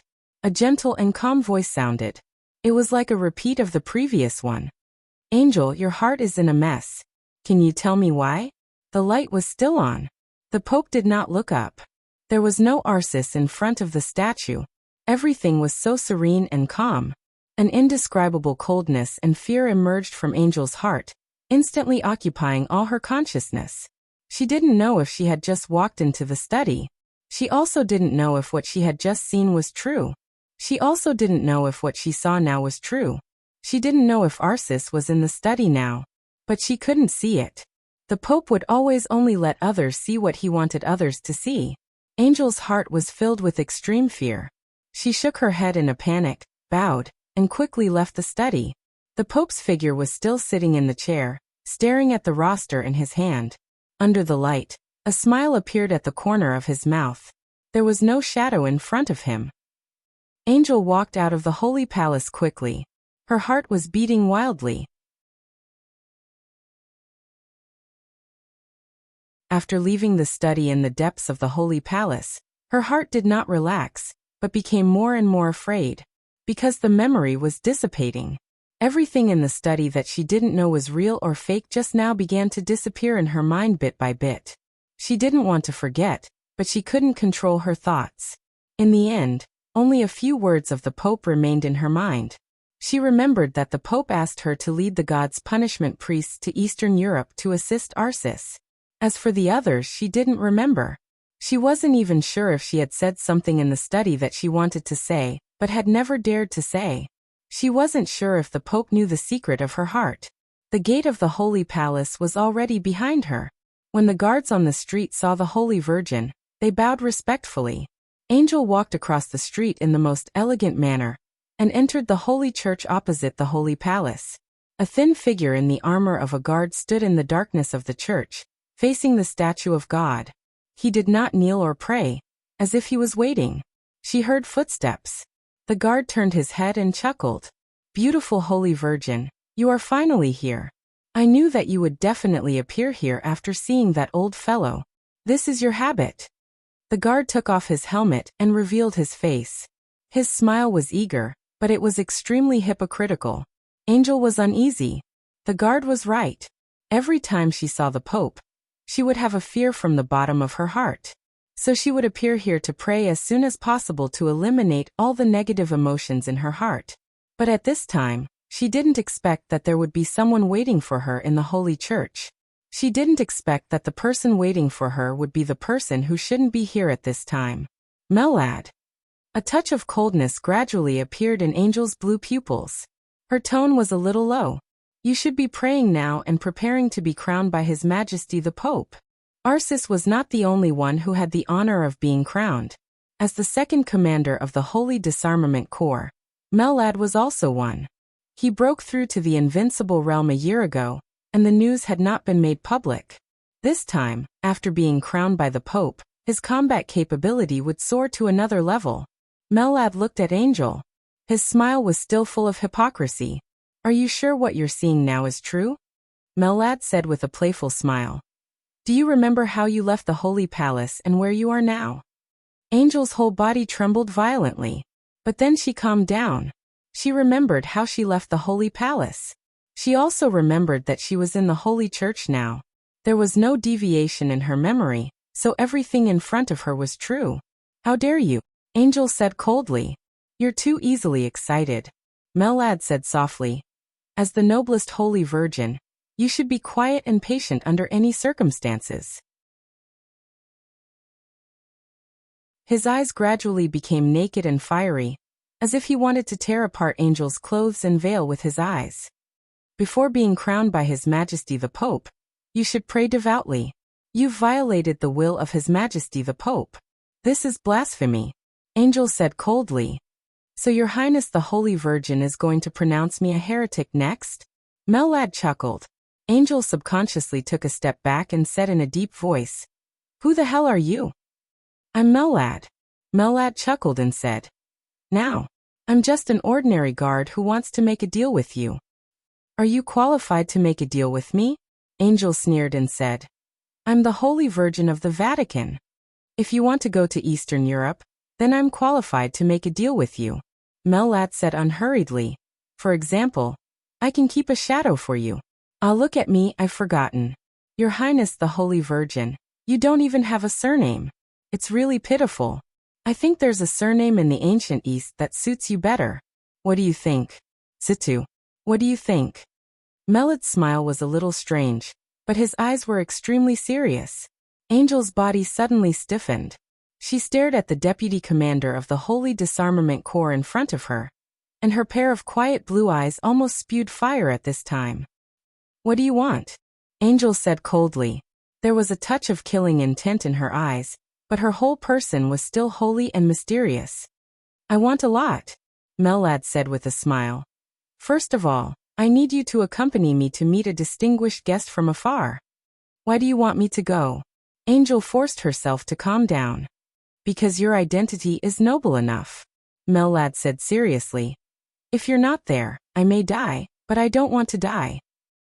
There's another chapter coming soon. Well, when you see this, it should have been updated. That you're tuning in to the Echoes of the Heart YouTube channel.